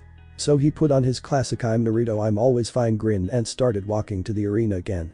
But Anko was not fooled, for it reminded her of her own fake smile that aimed to not only fool those around her, but also herself as well. As the three made it to the arena, they could see the first match finishing up. Sakura and Naruto went up to the bleachers, while Anko joined Sandaime in the front of the arena. She took a moment before whispering what had just transpired, though leaving the end part out to the Hokage, who merely nodded. The matches went on one by one. Naruto was having a hard time concentrating as he couldn't help but think back to his dream. "I don't care what that voice said. I know myself best. My dream is to become Hokage." Naruto tried to confirm for himself. "And if I didn't have that dream, what else would I have left?" As he went deeper and deeper into doubt, he began to lose track of time. Until finally, shouts of surprise awoke him from his thoughts. It took him a moment to see what was happening. Ino was lying collapsed on the floor while Sakura was just standing there. Naruto was about to shout in joy when he heard Sakura's words. "See, Sakura. I won fair and square, better luck next time. Ref, please call." "Sakura-chan. What the hell are you doing? Are you going to give up now? Didn't you want to become stronger?" Naruto shouted as he finally realized what had happened. "Are you an idiot? There's no way she can do anything even if she hurt you. I'm in control of her body now and this match is mine." "Think again, Ino pig." Inner Sakura had awoken after Naruto's shout. The battle resumed its full course. Though it ended with a draw, Naruto was proud of Sakura for doing her best in the match. He was able to help her out, even if it's just a small push in the right direction. As medic Nins left the two girls to sleep and rest on the bleachers, thus allowing the next match to begin, Sakura was having a dream about her childhood. Flashback. The 6-year-old Naruto was playing by himself when he saw a familiar pink-haired girl walking by. She was clumsy and often made mistakes, thus was often the object of teasing. It really was the exact opposite of Naruto, whom everyone just ignored. She was walking around in her newly bought shoes, jumping in the rain, like any little kids enjoyed to do, when she slipped. She fell face first into a pool of mud. The other kids hurried to her and as she got up, they couldn't help but laugh at her appearance. The mud had left a ring on her 2 eyes and left a long line on her forehead. With half of her body covered in mud, she looked amazingly like a pink raccoon with a single eyebrow. Being the creative children they were, many of them already thought of nicknames for her. As Sakura cringed and began to get teary when she heard the first, Onibrorako. A yell was heard as the kids momentarily stopped and looked back at the playground as they saw Naruto sliding face down the slide. As he got near the edge, he tried to stop himself, but with little chubby hands, he couldn't and fell face first into the mud. He slowly got up, covered in mud, and uttered a soft voice. "Oops, I slipped," laughing sheepishly. The roar of laughter was louder than ever as the other kids, forgetting about the raccoon, and focused their attention on the idiot boy. Even Sakura stopped crying and joined in the laughter. All the while, Naruto just scratched his back and joined in the laughter as the other kids laughed and called him an idiot. He, meanwhile, took one side glance at Sakura, which she noticed had a sense of joy and satisfaction. End of flashback. Sakura felt herself slowly waking up. She felt dead tired, but she was concentrating on that dream. "That was such a long time ago, I wonder why I remembered it just now.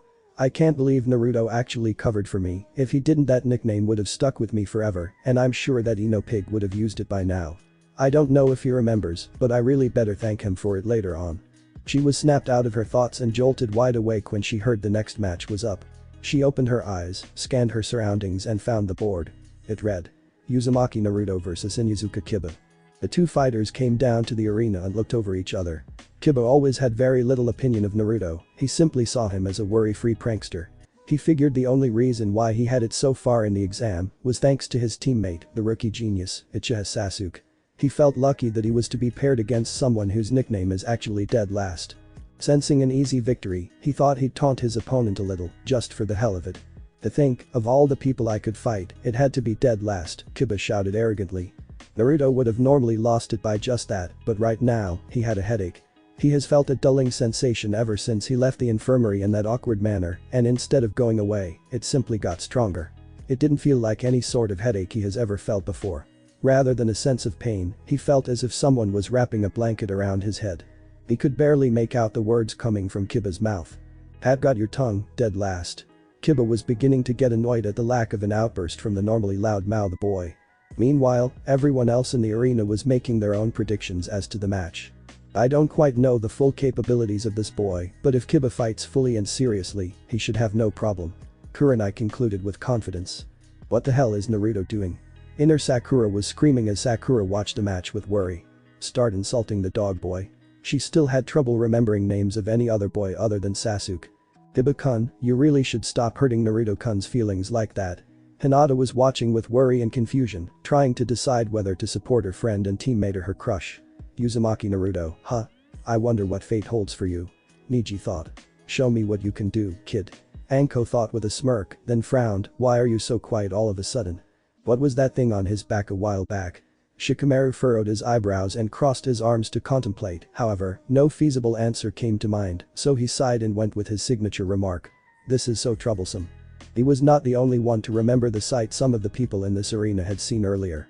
Some had automatically put it in the back of their minds so they could concentrate on the matches, while others tried to forget like normal humans by trying to deceive themselves to think it was some sort of illusion. The shock from the scene had still not worn off from their minds. I hope this match won't go worse than Sasuke. The Hokage prayed to himself. He then suddenly felt the aura of someone with an immense amount of chakra behind him, and finally, for the first time today, he smiled. The boy sure knows how to say all the wrong words at the wrong time. The voice came from behind the Hokage and the examiners. They turned around to find what the Hokage had recognized instantly, one of the legendary Chunin, Jiraiya. Welcome back, Jiraiya, your timing couldn't have been better. The Hokage told his former student. Well, this is the season when girls start using the bathhouse. Jiraiya suddenly forgot whose presence he was in front of and coughed. I miss that boy who I think he is. To which the Hokage gave a small nod. Looks like I was right to stop by the village, even though I missed the annual bikini judging competition at the water country. As the Hokage and others watched the Sennin suddenly daydreaming and blushing, those who didn't know the legendary Sennin had questions hanging from their face, and the ones who knew him well could only shake their head. After a while, the Hokage's attempts at coughing seemed to have snapped Jiraiya out of his fantasies and back into reality. It's really a wonder how quickly the man can go from a pervert to a Sennin in 60 nanoseconds flat. Soon, their attention was soon on the match once more. What the hell is wrong with you, huh? Speak up. Kiba felt himself in such a fury over the lack of emotion over Naruto's features that he decided it was time to attack. He yelled out Gatsuga. Piercing fang, and put himself in a spin, aimed at Naruto, who meanwhile had his head down and showed no response to this attack at all. The force from the attack pushed Naruto's back into the stone wall. The dent his body created in the concrete wall had blood stains on it. Many of the spectators had a guess to where the blood came from.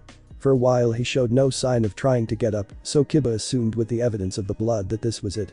Hey, ref, you might as well call it a match now. He announced with a smirk. As the ref, annoyed at the loudmouth kid telling him what to do, came between them, prepared to announce the winner, he suddenly noticed Naruto's hands twitching. Why? Naruto said in a whisper, barely loud enough for anyone else to hear. He then proceeded to stand up, the debris falling off his shoulders and hair, as he raised himself to his legs once more, with his head still down. Those in the arena strained their ears to listen. Why does it have to be like this? Another soft whisper came. What an idiot.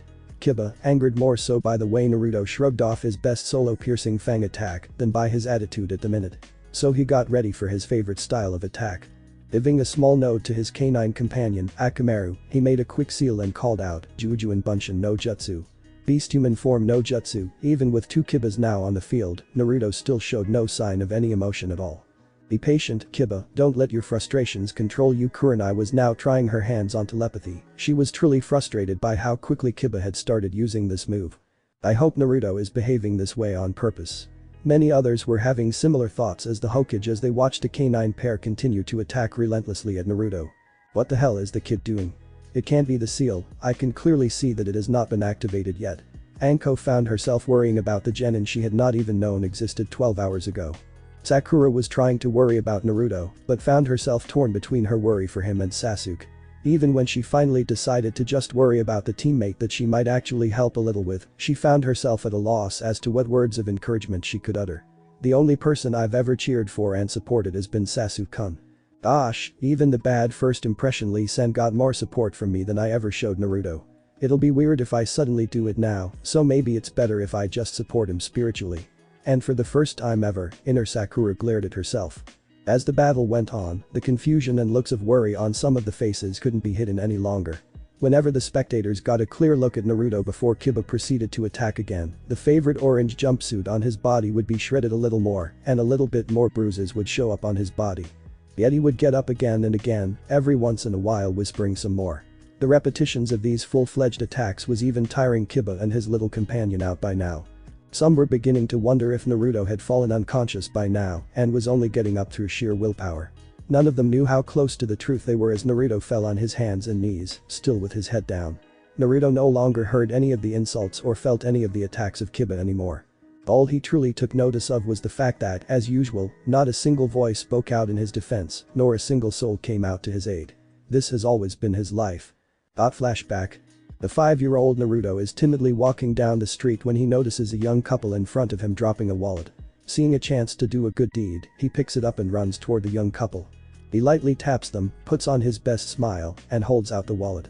"Ano-sa, I picked up this." A cold slap met his left cheek. "Not only are you a monster, but a thief as well. You sicken me," the female uttered in disgust. "And no, I didn't." The young Naruto stuttered in panic. "It's alright, darling, I'll protect you from this fiend." Her male companion spoke up and wrapped one of his arms around her. "Why do you hate me so?" People nearby came near them and joined in. "What's going on here?" "Oh, you, go back to your own kind. He stole this nice couple's wallet." "It's not true." Naruto wanted to run away. He looked around, not a single heart came to his defense. Only a wall of contempt surrounded him with absolutely no way out. "What? And after all our generosity toward you, allowing you to actually live in our village and, in the process, endanger our safety and that of our children, you will still do something like this? Why is my existence a curse?" "Stop." Naruto was in tears. Well, it is to be expected of a creature like him. Naruto felt his knees give out under the pressure of the crowd. Why is he even still alive? Why was I born? Per Nasker. I guess the Hokage wants some sort of trump card if the village ever goes to war. Am I not like you? Some smiles T. Oh, so he's just a tool, right? Isn't that obvious? We humans are the children of God, how can this thing be one of us? Where is God? Undeste Deus. Maybe if we try to ignore him, he will disappear. Why even try to ignore him? I never acknowledged his existence before in my life. Why do I exist? Quidn existo? End of flashback. What was my sin? Quidnam est musnifas. Everyone in the arena could now hear Naruto perfectly, and it was startling. Even if the fact that he is speaking in an unrecognizable tongue is ignored, the dramatic change in the sound of his voice couldn't be. Why must I suffer so? Quidnegian dollarite. It was a tone of one who has given up all hope of living, and a mood of hatred so deep it could make the flesh bleed. Paired this all up with a voice that possessed a madman's depth and an angel's serenity, the result was one that did not belong to a 12-year-old boy. Does God have no mercy? Habit Deus no clementium? Boy, ref, I think you should stop the match now, the boy's hallucinating. Kiba tried to ignore what was happening and just waved it off as a last desperate trick done by the prankster. On the bleachers, however, all eyes were still on Naruto. He had his head down and was on his hands and knees, as if in a trance. His shirt was just about gone by now, including the bandages wrapped around his scar. For the first time, Kiba and some of the others in the arena saw the scar. Those who did not feel a little queasy had a stunned impression on their face. Suddenly, they could see that the seal Anko had made earlier suddenly appeared again on Naruto's neck. Then it began to glow a bright orange color. Then, like a paper in flame, it began to burn itself off the skin and disappear. Can my tainted hands ever be cleansed? Vergati erant and semper infecti me levi. That was a seal I spent years on developing, how did it just disappear just now? Expecting the cursed seal to now appear, Anko got ready to signal for the match to be stopped. But then she noticed the scar on Naruto's back, beginning to glow a deep red as blood began to flow from it once more. Instead of just freely flowing down, it collected itself right at the bottom of the scar, in the middle of Naruto's back. An ear-shattering scream of pain from Naruto prompted all of them to notice that the scar was beginning to move. While the base at the middle of his back stayed there, the upper end was beginning to swirl clockwise. It was then that Anko and a few others noticed it had become something resembling the swirl of the cursed seal. As the scar stopped swirling, the edge of it suddenly made a slash backward, creating a hook pointing in the other direction. To see the rendering I did myself, go to the link in my profile page. It's been a long time since I've seen something like that, I wished it had been an eternity. Jiraiya watched with dread. However, there is something odd about this particular one. What is happening to you, Naruto? Please be okay. Sakura prayed under her breath. Why didn't you say something like that earlier? Inner Sakura was shouting in her mind. Or must I rebel against God to break free? Aut indigio insurgere contra dumad abram pavi librum. With those words, a hint of light began to be emitted from his body. The people around him saw only a snarling mouth under his lowered head. His hair then began to grow longer and darken slightly, soon it had grown long enough that it no longer spiked like before and had grown into a dirty blonde type of color. It was then that the transformation on his back stopped and his hair stopped growing. Suddenly, his snarl turned into a fox-like grin, however, it was not the same friendly and cocky type they were used to, and he began to raise his head. In place of his once gentle blue eyes was now a set of scorching red. He looks just like the Hokage, and Jiraiya stared wide-eyed at the replica of the fourth's image in front of them. The other recognized the similarity as well, but not all of them understood why the eyes were red. Those eyes, he was the only with those eyes. Why do you have them, Naruto? Anko felt herself going weak from just the sight of those eyes. For while Kiba was just plain stunned, the same can be said to all the genins and even ninja present. It was then Kiba felt a fear in him that he had not experienced before. He felt himself panicking over what to do, so he decided to trust his instincts and attack. However, as he got ready, he felt Orochimaru, in his Bunshin form, violently shaking his head in fear. Normally, Kiba would have listened to his canine companion, but right now, he wasn't his normal self. So he took his stance alone and attacked. The dust covered half the arena as the attack continued. Then as suddenly as it had started, it stopped. Not a single sound could be heard from below, as the spectators all leaned against the rail in suspense. When the dust had cleared, everyone could see Naruto just standing there with cuts all over his body, the smirk never leaving his face. Naruto slowly moved his arm into the air, looked at a particularly wide wound, now gushing out blood under the bright lights of the arena, admiring how it glistened in the light. Then with a graceful movement, he brought it to his face and, with eyes of hunger and lips of, he trailed his tongue over the wound, soaking up all the excess blood. He then closed his mouth, apparently savoring the taste before swallowing the blood, and then brought his arm back down. As he formed a wicked grin of contentment, his face, mixed with a tiny trickle of blood leaking down the left corner of his lips, looked like the manifestation of the devil itself. In his short 13 years in this mortal world, Kiba had never truly known fear. The protective nature his parents gave him, just like wolves would give their cubs, had given him an unrivaled sense of security. He had always believed that wherever he was, those who loved him would always be there with him. But now, standing in the presence of an entity that he knew was on a whole different level, he has never felt so alone before. Naruto had been in that odd stance for a few minutes now. He is standing, still with that sadist look on his face, with his arms positioned as if he was meditating. He had both palms open with only the thumb, index, and middle finger sticking out. On anyone else this stance wouldn't have looked so odd, but plastered with a facial expression that seemed as confident and deadly as what Naruto had on at the moment, not one person in the arena would have been foolish enough to rush in head first. However, Kiba wasn't one known for thinking straight under pressure. For a dead last, you have improved a bit, but in the end, a dead last is always a dead last. Kiba's voice may have held some confidence, but Naruto could sense otherwise. He decided to attack once more, and this time, only for the sake of his master, did his canine companion come along. They each aimed their attacks on their opponent's vital organs. Naruto was not reacting at all to any of these attacks. In this pool of darkness I have existed for as long as I've known. Only here do I belong, and only here do I exist. The pair had created enough confusion with their earlier ones to use their final one. 2 simultaneous assaults on the temples of their opponent, and, without a doubt, it could prove fatal to its victim. To exist is my only purpose. To live is my hope. I will not fade away. Be it for a moment or an eternity, I will exist. You shall not end my futile existence. Suddenly Naruto's hands moved towards the torsos of his attackers as he guided his own body down. The sound of broken bones could be heard as Naruto's fingers slammed deep enough for them to rupture the same rib bone on each assaulter. For those in the arena who had the ability to see it, they could see Naruto ducking below his 2 opponents while he used his fingers, embedded in their S, to guide them on a collision course. The slow motion of the blood spraying out from the wound and the look of pure insanity on Naruto's face was something that only a few spectators in the arena remembered seeing before. For those who haven't, even when some turned their heads away in horror, Anko and Sakura could not find the ability to even blink. For what seemed like an eternity, the two headed towards one another. Then at the last second, Naruto seemed to have gotten even more wicked, if that was at all possible, and he released his fingers from their bodies. Then he jumped back into a handstand with his legs folded. He then aimed a thunderous kick towards the already wounded torsos of the two. The 2 bodies were flying towards the opposite wall like dolls. Their impact made a crater that held the imprint of half their body. As they dropped onto the floor only due to gravity, Naruto got back on his feet and began to slowly approach the 2. After a long time, Kiba finally began to stir. "You're right, dog breath." That blood-curdling voice snapped him out of his yearning for this to be just a bad nightmare and brought his attention back to the harsh reality that was in front of him. Those eyes of blood stared back at him with such intensity. I am a dead last, alone in this world, probably for all of eternity. The raw emotion in these words was washing over the entire arena. What have you gone through? Sakura suddenly realized she didn't know much about Naruto at all, and she only knew him as a grinning idiot who, up until recently, was constantly between her and Sasuke-kun. She then made a promise in the back of her mind to try to get to know the real Naruto under the shell better. Have you ever known a darkness so pitched that it freezes the heart? Or a pain so cruel that it numbs the soul? As he said this, Naruto began to slowly raise his right hand to his face, with the fingers spread in a way so that the palm covers the nose, while the index and middle finger reaches the corner of the eyebrows, the thumb covers the right cheek, and the ring and pinky covers the left cheek.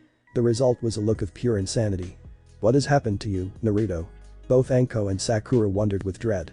Beyond aim, it looks like this village has failed you on your last request. The Hokage thought in remorse. Laughter, joy, love, and friends. These things that you know so well, they are mere words to me. In this position, he contemplated for a while and then, as his feature became even more menacing if it was possible, he began to walk with unusual grace towards Kiba. He had an air of dominance around him as he moved, each step echoing loudly in the silent arena, and each strand of the lengthy hair swing in the invisible wind. You sure got a lot of bark. He remarked casually as he slowly moved toward Kiba, who was starting to back away. It makes me very curious as to how you bite. But that said, he moved his hands to his side and ran toward his prey, making that lethal-looking form on his hands. Kiba saw this but didn't know what to do. He looked to his side and found his faithful companion still knocked out. So he did the best thing he could. Run. Using his piercing fang technique, he tried to evade Naruto however he could. Yet with every turn he made, Naruto was right on his heel. Even using techniques that could elude the most dangerous predators in the wild, Naruto could not be lost at all.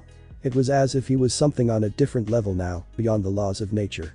Kiba didn't know how long he could keep his speed up any longer, as his stamina was fading fast. Yet whenever he eased up a bit, Naruto would quickly come and give him a strange attack that held no pain, but numbs the entire region. The last one hit his left thigh, and he could not feel it at all now. He could feel himself moving slower and slower, but no matter how hard he tried, he couldn't speed himself up again. He then looked behind him and noticed Naruto wasn't there any longer, then turning his head back in dread, his face just got there in time to meet Naruto's right knee. The pain was excruciating. For a long time, Kiba forgot about the match from his pain. He knew his jaw was probably broken. Then as he moved his hands around, he suddenly couldn't feel them anymore, to be exact, he couldn't feel the rest of his body anymore. When he finally opened his eyes to what the others in the arena were already seeing, panic couldn't describe what he was feeling. Both his arms and legs were now in a purplish blue. He knew from what his parents had taught him that it was due to his limbs not getting the blood circulation they needed, but he didn't know how it happened. But before he could think anymore, he heard screams nearby. Naruto was sprawled on the floor and banging his head against the concrete pavement. Confused. Confute obsidier mus animus cum memoria me mortuum. Agnosco I am thuc lacrimi Christi servebrant mai. The sound of Naruto's head hitting the pavement echoed throughout the arena. The judge could not decide what to do, so he had to let the match continue, because not one of them seemed to be in a better condition than the other. Kiba's eyes were glued on the sight of the menace that had chased him like a hawk just moments ago, now cracking the block of stone under his head. He would have taken advantage of the situation had he still been able to move, but he had found just moving his jaw hurt. It was then he heard that high-frequency noise only those close to the canines had the ability to hear. Akamaru was jolted awake by the piercing screams from Naruto and was trying to signal his master. He could tell that he would have to attack by himself in order to use this last opportunity they had. Adding strength back into his transformed form, he knew he had only a single attack left in him, and so he planned to aim it at the skull of his opponent. The cap on the head that was the thinnest and had the greatest chance of causing his opponent to go unconscious. The dust from the attack filled the entire arena once more. Even the Hokage found himself holding his breath, not knowing what would happen next. Kiba found himself so curious that after struggling for a while, he finally found the energy to walk closer. He found that his arms and legs were getting better with every passing second. Then something jumped out of the dust. Expecting the worst, Kiba instinctively covered his face, only to be met by a cold lick to his left forearm. He was so relieved by his companion being well that he almost forgot to check up on the status of his opponent. But once he remembered, he was relieved to find Naruto lying unconscious on the ground. Oh crap, Jiraiya suddenly noticed something odd at the side in front of him and hurried toward Kiba. Just as he was about to shout for the ref to come and call the match to an end before something weird happened again, he felt teeth sinking into arms. Then to his horror, attached to his arm was no longer his small furry friend, but a red-eyed Naruto. And off in the distance, the Naruto on the ground had transformed into Akamaru. Iba passed out from the pain and the exhaustion of the match right there and then, but Naruto still had his mouth latched onto him. Suddenly Naruto felt a sharp pain to his right shoulder blade and felt himself going unconscious. The last thing he saw was an white-haired man looking down at him with concern written all over his face. The doctors had told him that he has been unconscious for 2 days since his battle. He had been released as soon as he had woken up, but he didn't mind since his room was not well maintained because no nurse wanted to go near it. He was told that Sasuke was resting in the room next to his, so on his way out he took a look inside. As expected, his room was well kept and his flower vase actually had flowers in them. If it had been a week ago, Naruto would have been more than agitated by this, but for some reason, he had expected this too much to care anymore. On the way out, he could hear the doctors and nurses making whispers behind his back like always. Like little maggots without a purpose, they squirm through life through the pain and misery of outcasts like himself. The streets looked crowded as usual, yet it felt so spacious for him.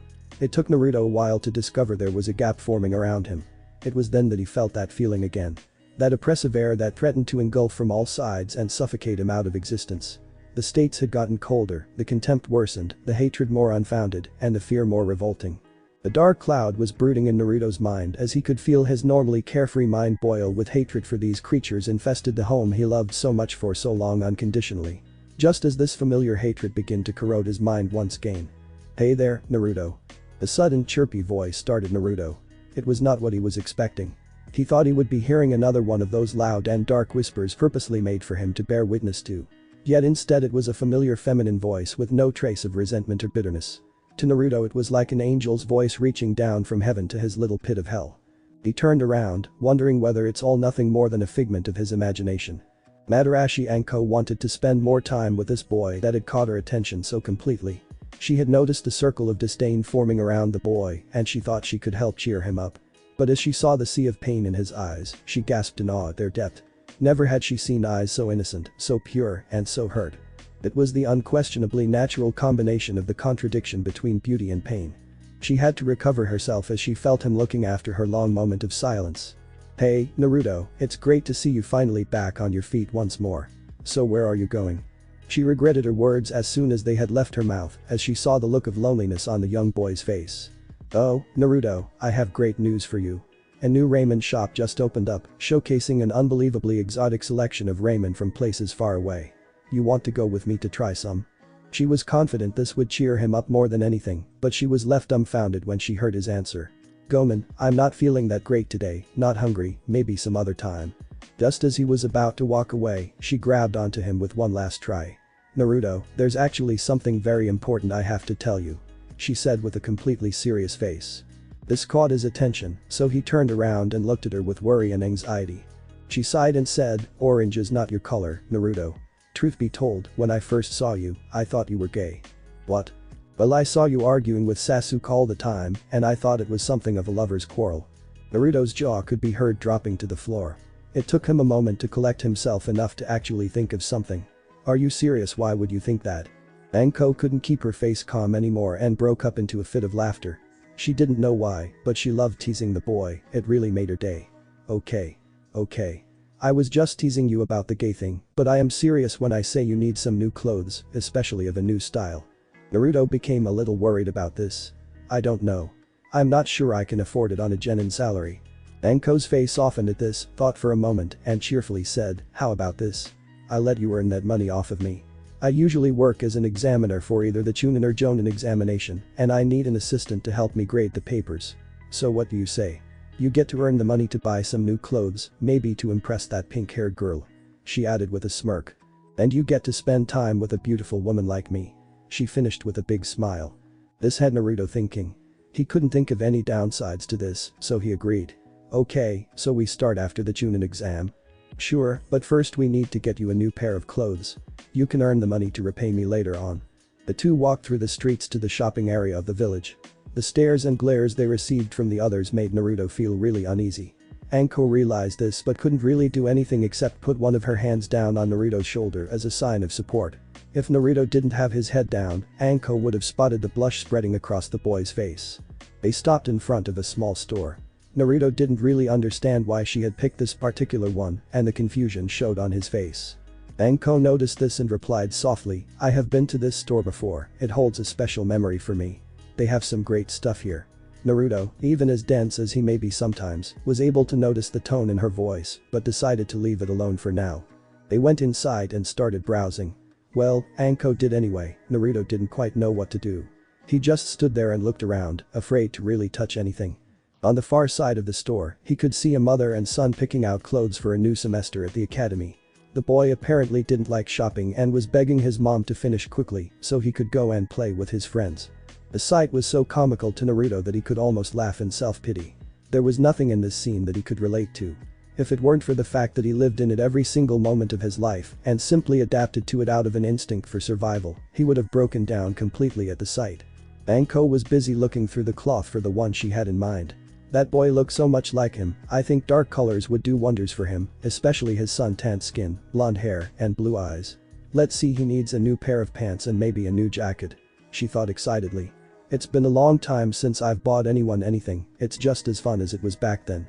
She stopped reminiscing when she spotted the articles of clothing she had in mind and turned her head trying to find Naruto. She saw him standing there looking at something across the store.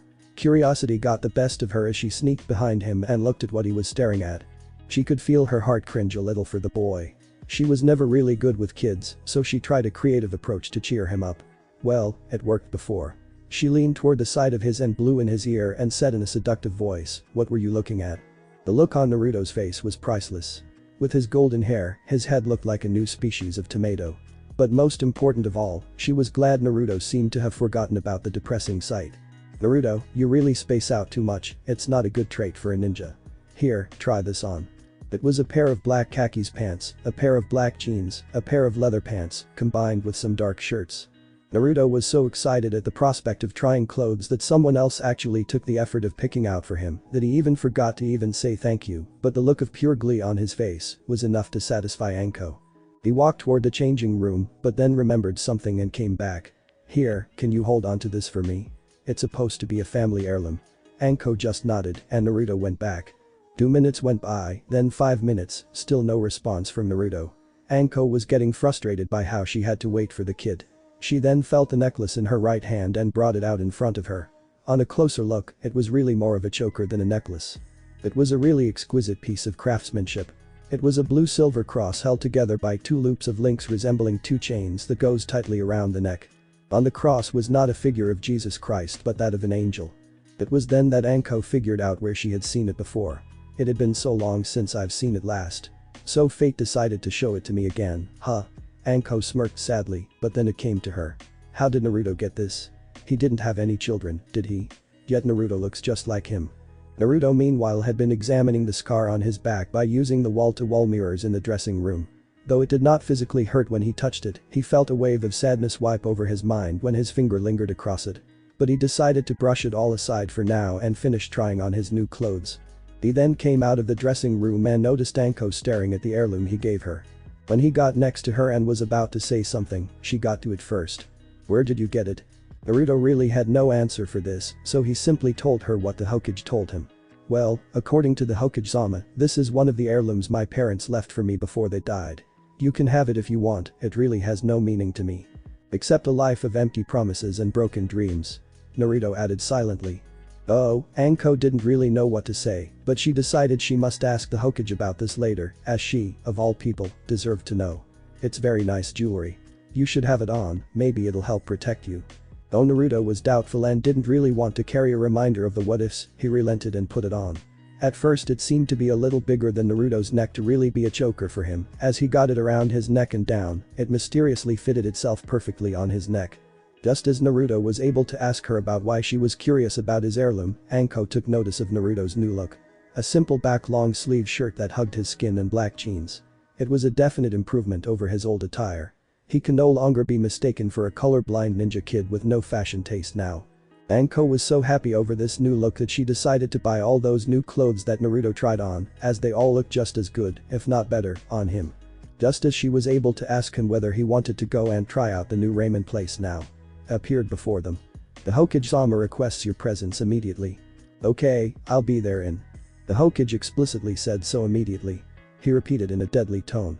Anko decided it must be quite serious for the Hokage to emphasize it that much, so she gave up on her plans.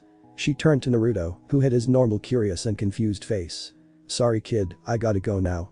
Then when she saw the look on his face, she added. We can hang out more later. Then satisfied that he calmed down, she disappeared in a puff of smoke. Naruto, alone once more, decided to go and seek out his teammates. He had a lot of things to talk about with them. He begins walking, but this time, no one seems to recognize him anymore with his new clothes on. He has been blessed temporarily by the ignorance of others. What many others take for granted of a life of blending in with everyone else, he would enjoy for only a brief moment. Ah, what a great season spring is, the flowers are blooming, and so are the women of Konoha. The exam has gathered a healthy collection of beauties from across the land to enjoy the luxuries offered in peaceful Konoha. One of the most popular attractions is the infamous Konoha mineral bath, second only to the water country's chakra-enriched baths. It is a rumor among men that this was heaven with all the goddesses roaming around. What they wouldn't give to be a fly on those walls so they can live out their short lives in bliss. Many men had come close to death roaming around for a peek. The Kunoichis that regularly visits the sacred sanctuary of women take its protection very seriously. It is even rumored that some men never made it back from their daring journey and are now working as servants to the women there. It is also said that a local bar has a tombstone dedicated to each of these brave souls, with memorial services performed at every happy hour. Amidst all these rumors, there is a tale of a legendary man whose skills as a ninja, a man, and, above all, a pervert is second to none and have successfully infiltrated every single bathhouse across the land. No one knows his name, but it is said his main feature is his white hair, a result of too much blood loss from peeping. Die. You damn open closet pervert. Naruto shouted as he lunged at an old geezer peeping into the women's bathhouse. Before he got close enough, a giant frog suddenly appeared below the weirdo. He found himself suddenly restrained in midair by the giant frog's tongue. Keep it quiet, brat. What you gonna do if I get caught? The white-haired man spoke smugly. Trying hard as he could not to face a fault, Naruto asked, who the hell are you? He was surprised when the old pervert smiled and made his ceremonious introduction. Thank you for asking, kid. I am the Holy Master Sennin, also known as the Toad Sennin. After he finished, he thought. Damn, I'm getting so good at this, all those practices really pays off. He should be asking for my autograph in 5, 4, 3, 2, 1. Never heard of ya, old pervert, Naruto replied. Catching himself from faulting, the legendary said. It's not nice to address your Sennins, like Uzumaki Naruto. This caught Naruto's attention. How do you know about me? Idiot, I'm the legendary, my instructor was the Sandaime, there's not much I don't know. Decency, Naruto muttered under his breath. I heard that, kid. You better start speaking to me with respect. It's either Sennin, Sennin-sama, or Jiraiya-sama. So Jiraiya waited expectantly. Alright, perverted Sennin. And stop adding those misleading words to my name. I have a reputation to keep you informed. As a legendary Sennin, I can't be just known for my power and skills. This caught Naruto's attention. He had heard about the 1-month time that they would have to train after he woke up from his slumber from Kakashi-sensei. He knew he needed some sort of advisor for his training. He didn't even expect Kakashi-sensei to be teaching anyone except Sasuke. Every other competitor is either going to get training from a teacher or clan member. But for him, there is no clan or family member or a teacher. But before his thoughts became dark again, he tried to shake his thoughts away and thought of an idea. Then he got it. Alright, if you're as strong as you said you are, you can prove it to me by helping me train, he said with a serious face. After a moment of silence, Jiraiya began laughing. You're an idiot. You got 3 things working against you. You're disrespectful and rude as hell. You're a noisy brat who got too much time on his hands. And most importantly, you don't like men. Shit, I didn't think he was this sensitive towards his own pervertedness. I thought he was an open closet pervert, unlike Kakashi-sensei. Why is it that I'm surrounded by eccentric people left and right? He sighed as he wondered whether there was something about him that attracted such people to him. But his thoughts were disrupted suddenly by the voices of women from the bathhouse. Who's out there? Ryuko-san, I heard some voices out there. Let's go check it out. Igoku na. Half a dozen women bearing blades suddenly appeared but stopped dead in their tracks. Who are you? I was rehearsing a play out here. My name is Naruto, I'm from the Wind Country, replied a shy Naruto. Inside, Naruto was wondering, why the hell do I have to do this? It's so degrading. I'm gonna make that old pervert pay for this. Oh, was that all it was? That's a great relief. If it was a guy, we would have slaughtered him a dozen times before he hit the ground, one of the women spoke casually. Oi, is it natural to say that so casually? More importantly, aren't I in a very dangerous place because of the old pervert then? Naruto thought nervously. Why'd he got an idea? Actually, I think I heard some unusual rustling in the bushes over there, you girls might want to check it out, Naruto said, pointing to a random group of shrubbery in the distance. Okay, and if you hear anything else, just tell us, we'll show no mercy. Sure thing, Naruto replied as the group of women vanished off. He transformed back into Naruto and walked off to a tree in the opposite direction. I know you're up there, perverted Senin. You know you owe me for this. I can always come back and say I saw you here. I'm sure it'll give your reputation for being a pervert a great boost, if you can survive that is. Naruto said leaning against the tree. Damn you, brat, blackmailing an innocent old man who's simplifying doing his research for the sake of future, lamented Jiraiya. Have you no heart? Though Jiraiya smirked in content as he watched a wave of shock wash over Naruto's face, he didn't realize it was from Naruto's inability to decide what parts of his words to correct first.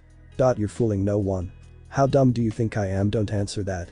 Gee, Jiraiya finally gave up as he jumped down from the tree. I might as well go along with the kid, besides, it's about time I see what the Messiah can do. Alright, I give up. What do you want? I need to be trained. Kakashi-sensei is training Sasuke, so I need someone to train me. So you'll have to do, perverted Senin. Alright brat. But remember I'm not promising anything. And for God's sake my name is Jiraiya the legendary Senin. Hokage-sama, I must have a word with you. Anko said in a serious voice as she entered his office. The appearance of that necklace on a boy regarded as the village's outcast as an heirloom was too much for her to handle calmly. How long has it been since I've seen that necklace? Wasn't it thought to be lost after that battle? I searched everywhere for it and it has haunted me for so long. Now it suddenly appears on Naruto. Does that mean Naruto is related to him?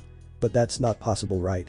The Hokage knew something was deeply troubling her when he saw the flashes of pain, probably from the past, appear on her young face. What is troubling you, Anko? It's about Naruto and him. Anko said simply, knowing that the Hokage knew exactly who he was. What do you mean? The Hokage responded, wondering what suddenly happened that created this connection in her mind. I was with Naruto today, helping him buy some nice clothes for a change. And then I suddenly saw it, the family heirloom that belonged to him. You know the one I'm talking about, and do not tell me I was mistaken, because even in the next life I would still remember it. Anko said, thinking back to the past briefly. What is that choker around your neck? A youthful Anko asked curiously as she leaned closer to examine the artifact on a most familiar yet blurred face. Oh it's something my family has always had. It's a necklace that the strongest member of our family is to wear, representing our pride and our desire to produce all those who we cherish, replied that soothing voice. Feeling his warm, lingering eyes upon her during the last few words, she felt the blood rushing to her face.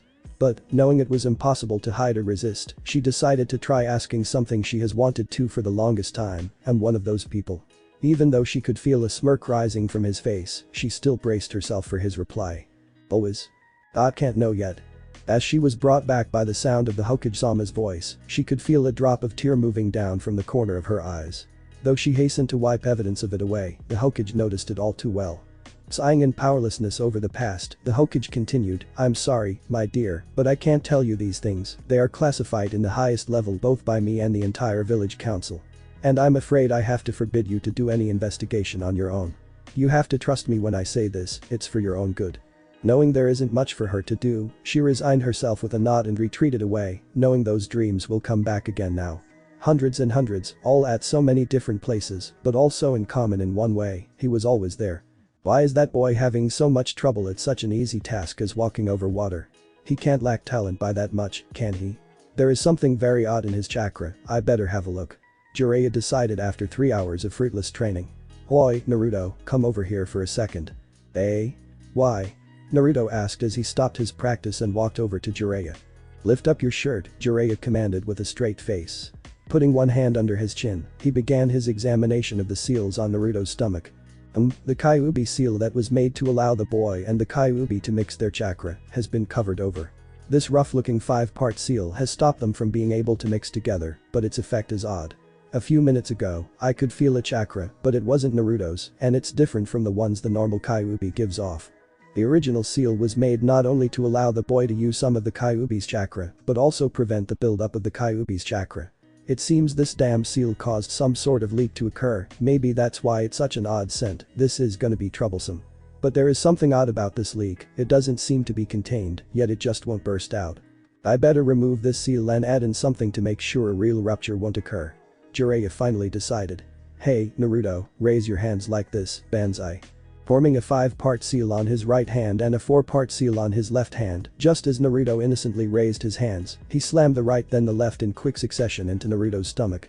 After 2 weeks of training at summoning, nothing was happening. Jiraiya finally decided to try something different. If personal danger is something that triggers the Kyuubi's power, I need to risk it. It's better if the boy learns it now than later.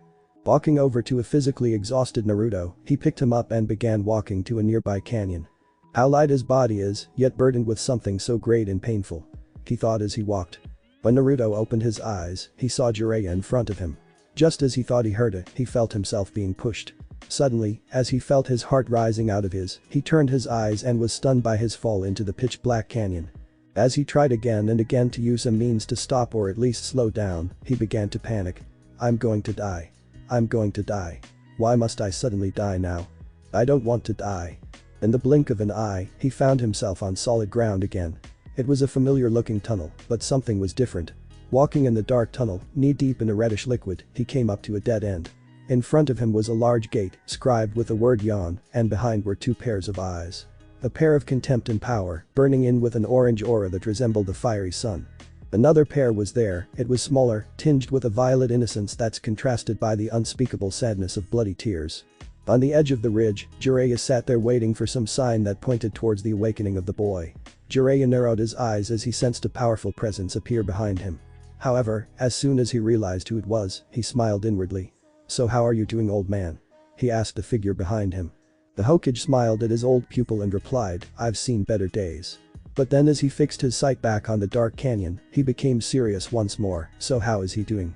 It seems he is almost at the middle of his transition, replied an equally serious Jiraiya. It looks like his plans of purging that cursed blood has failed, doesn't it? I don't know about that yet, it was working up until lately when something triggered it. Do you remember the fight he had with the dog boy? Jiraiya inquired. Yes, he was using the lost language. Even in the better days of his clan, few knew this forbidden tongue. Exactly, there is no way Naruto could have learnt it himself, so something or someone must have either secretly taught it or given the knowledge of it to him. Yes, there have been many odd events surrounding him during the past month. Remember how he transformed his form during his fight and lost himself to total rage? Jiraiya reminded his old sensei. I later asked Kakashi, and I've found that when the boy had transformed under the power of the Kyuubi it was completely different. But I've never heard of any member of his clan that actually matures in appearance under a transformation or transition. So many questions, yet so little time, the Hokage understood his pupil's worry. But I think you did the right thing in bringing it out, since the transition, once started, cannot be stopped, and we could only try and make the process a little easier for him to deal with. I have an idea that might help him along his path, Jiraiya suggested. I'd like you to request the village council grant approval of the temporary release of Directive 666. The Hokage knew this was going to come up eventually as Naruto grew older, but he also dreaded the day the young boy could no longer avoid confronting that edict no longer. I know, Jiraiya, but it's not going to be easy. I don't want to tell them about our findings yet, so it's not going to be easy to convince them that Naruto is or ever will be ready. We owe it to him. No, not just him, we owe it to his entire clan. I will try my best, I just hope it's the right thing to do. It is all up to him now. 2 pairs of eyes that he knew all so well. A pair of suppressed rage that has been burning deep within him all so long. It burned with anger and resentment at the unfairness of God for dealing such a bad hand. It spelled a raw hatred so strong that Naruto could feel his own legs go weak at its intensity. However, deep within them lied something more. Deep behind the reddish pupils were a scarlet black, a condemned soul trapped behind a tinted window. The other pair was completely different. At least that's what Naruto thought at first glance, but now it was nowhere to be found in the darkness. In the blink of an eye, it seemed to have been swallowed by a darkness so haunting that he feared getting closer to the gate. But he didn't think it was an illusion, because those eyes were so much like his own whenever he looked into a mirror. Such sadness that overwhelms the soul and contaminates the heart. It is something he knows better than anyone. It had soaked up so much tears and pain that its haunting violet eyes shed blood to quell the unrestful soul. Boy, brat, what are you spacing off for? A thunderous voice that belonged to the pair of raging eyes brought his attention back to why he was here in the first place. As he leaned forward, trying to make out the rest of the head that the fiery eyes belonged to, he jumped back just fast enough to miss being swiped by a paw that was just as large as he was. He could feel his legs beginning to shake in the presence of the creature before him, and that was when he saw it. The tunnel's light now shined on the head of the demon fox that has been the source of all his misery for all his life. It's you. Who else would I be? I think you fell off that cliff a little too fast and your brain isn't getting enough oxygen. Wasn't there someone else there? Who the hell do you think you are, ignoring me like that? When I talk to you, you respond, got that? Naruto was about to nod when he thought of Kyuubi's last statement and remembered why he was here in the first place. I need your help. Kyuubi looked stunned from hearing these words for a few seconds and then broke down, howling in laughter. Haha, you need my help. And why in the world would I give that to you? You really don't understand your situation, do you? I think it's you who doesn't understand. Immediately, whatever mirth had been on Kyuubi's face disappeared and there was now a menace that he remembered seeing only a few times before. It was blood accompanied by an unmatchable power. Watch what you say, brat. These gates can only do so much to keep me at bay. Naruto suddenly lost it. The weeks of training and lack of rest has finally caught up to his rational mind. You shut up, you bastard Kyuubi. You think it's really you I fear? You are the source of all their hatred. You are the reason I've cursed my own existence since birth. You are the reason why my soul is so scarred. Whatever, you are still afraid of death like all pathetic. Wrong, Naruto interrupted, breaking out in laughter of despair. You can't possibly think after this life it is death I fear. I've seen the worst sides of humans all around me. People who fear me, the hypocritical villagers whom I swore to protect so long ago. No, it has been too long since I feared death. I only fear not knowing what lies beyond this bleak life of mine. What if there was more? What if things can get better? What if I can break out of this cycle of transgression when I become the Hokage? There must be more in this mortal life of mine just waiting for me. And just for this you endure. What are the chances of that happening? Are you as stupid as you look? Naruto chuckled a bit to himself. I must really look stupid, right? Holding out like an idiot for something that probably won't ever come. But it's the only thing left for me. I'm really getting tired, I really don't know how much longer I can take it. So please, I beg you to help me just a little. Don't do it for my sake even, do it to let me experience my desolate future. Enough already you depressing brat, I'll lend you some power for now, just so I can see the expression on your face and in your heart when all hope is lost. As soon as Kyuubi said that, a flood of orange chakra began to flow into Naruto, engulfing him with a power he hasn't felt since his battle in the water country. Remotely in the back of his mind, he wondered why it was a tad different than that which he felt during his battle with Kiba. But before he realized it, he was no longer in the pitch-black tunnel, but rather free-falling into oblivion once more. Realizing there was no time to lose, he released all his energy into his last try, all yelled out, as darkness overcame his eyes in a shadow of orange. Kuchius no Jutsu. You know, old man. There was something really weird about the contract Naruto signed with the Toads. Jiraiya suddenly remembered. Why? What happened? Sandai masked with a sinking feeling in his heart. It was void, Jiraiya answered, understanding the shocked expression on his teacher's face. But the only way that can happen is if he stopped his train of thoughts when both he and his former pupil sensed the release of a chakra that seemed all too familiar. Before they could settle their thoughts, suddenly out of the rift leaped a gigantic fox, deeply resembling the Kyuubi in size. And on its back was an unconscious Naruto. Thanks for watching this video. If you really enjoy this video, like, subscribe, and comment down below, and turn on that bell notification. Don't forget to support and follow the dfourthhorseman for writing that awesome fanfic, and also make sure to comment on this story link in the description. See you in the next video. Goodbye.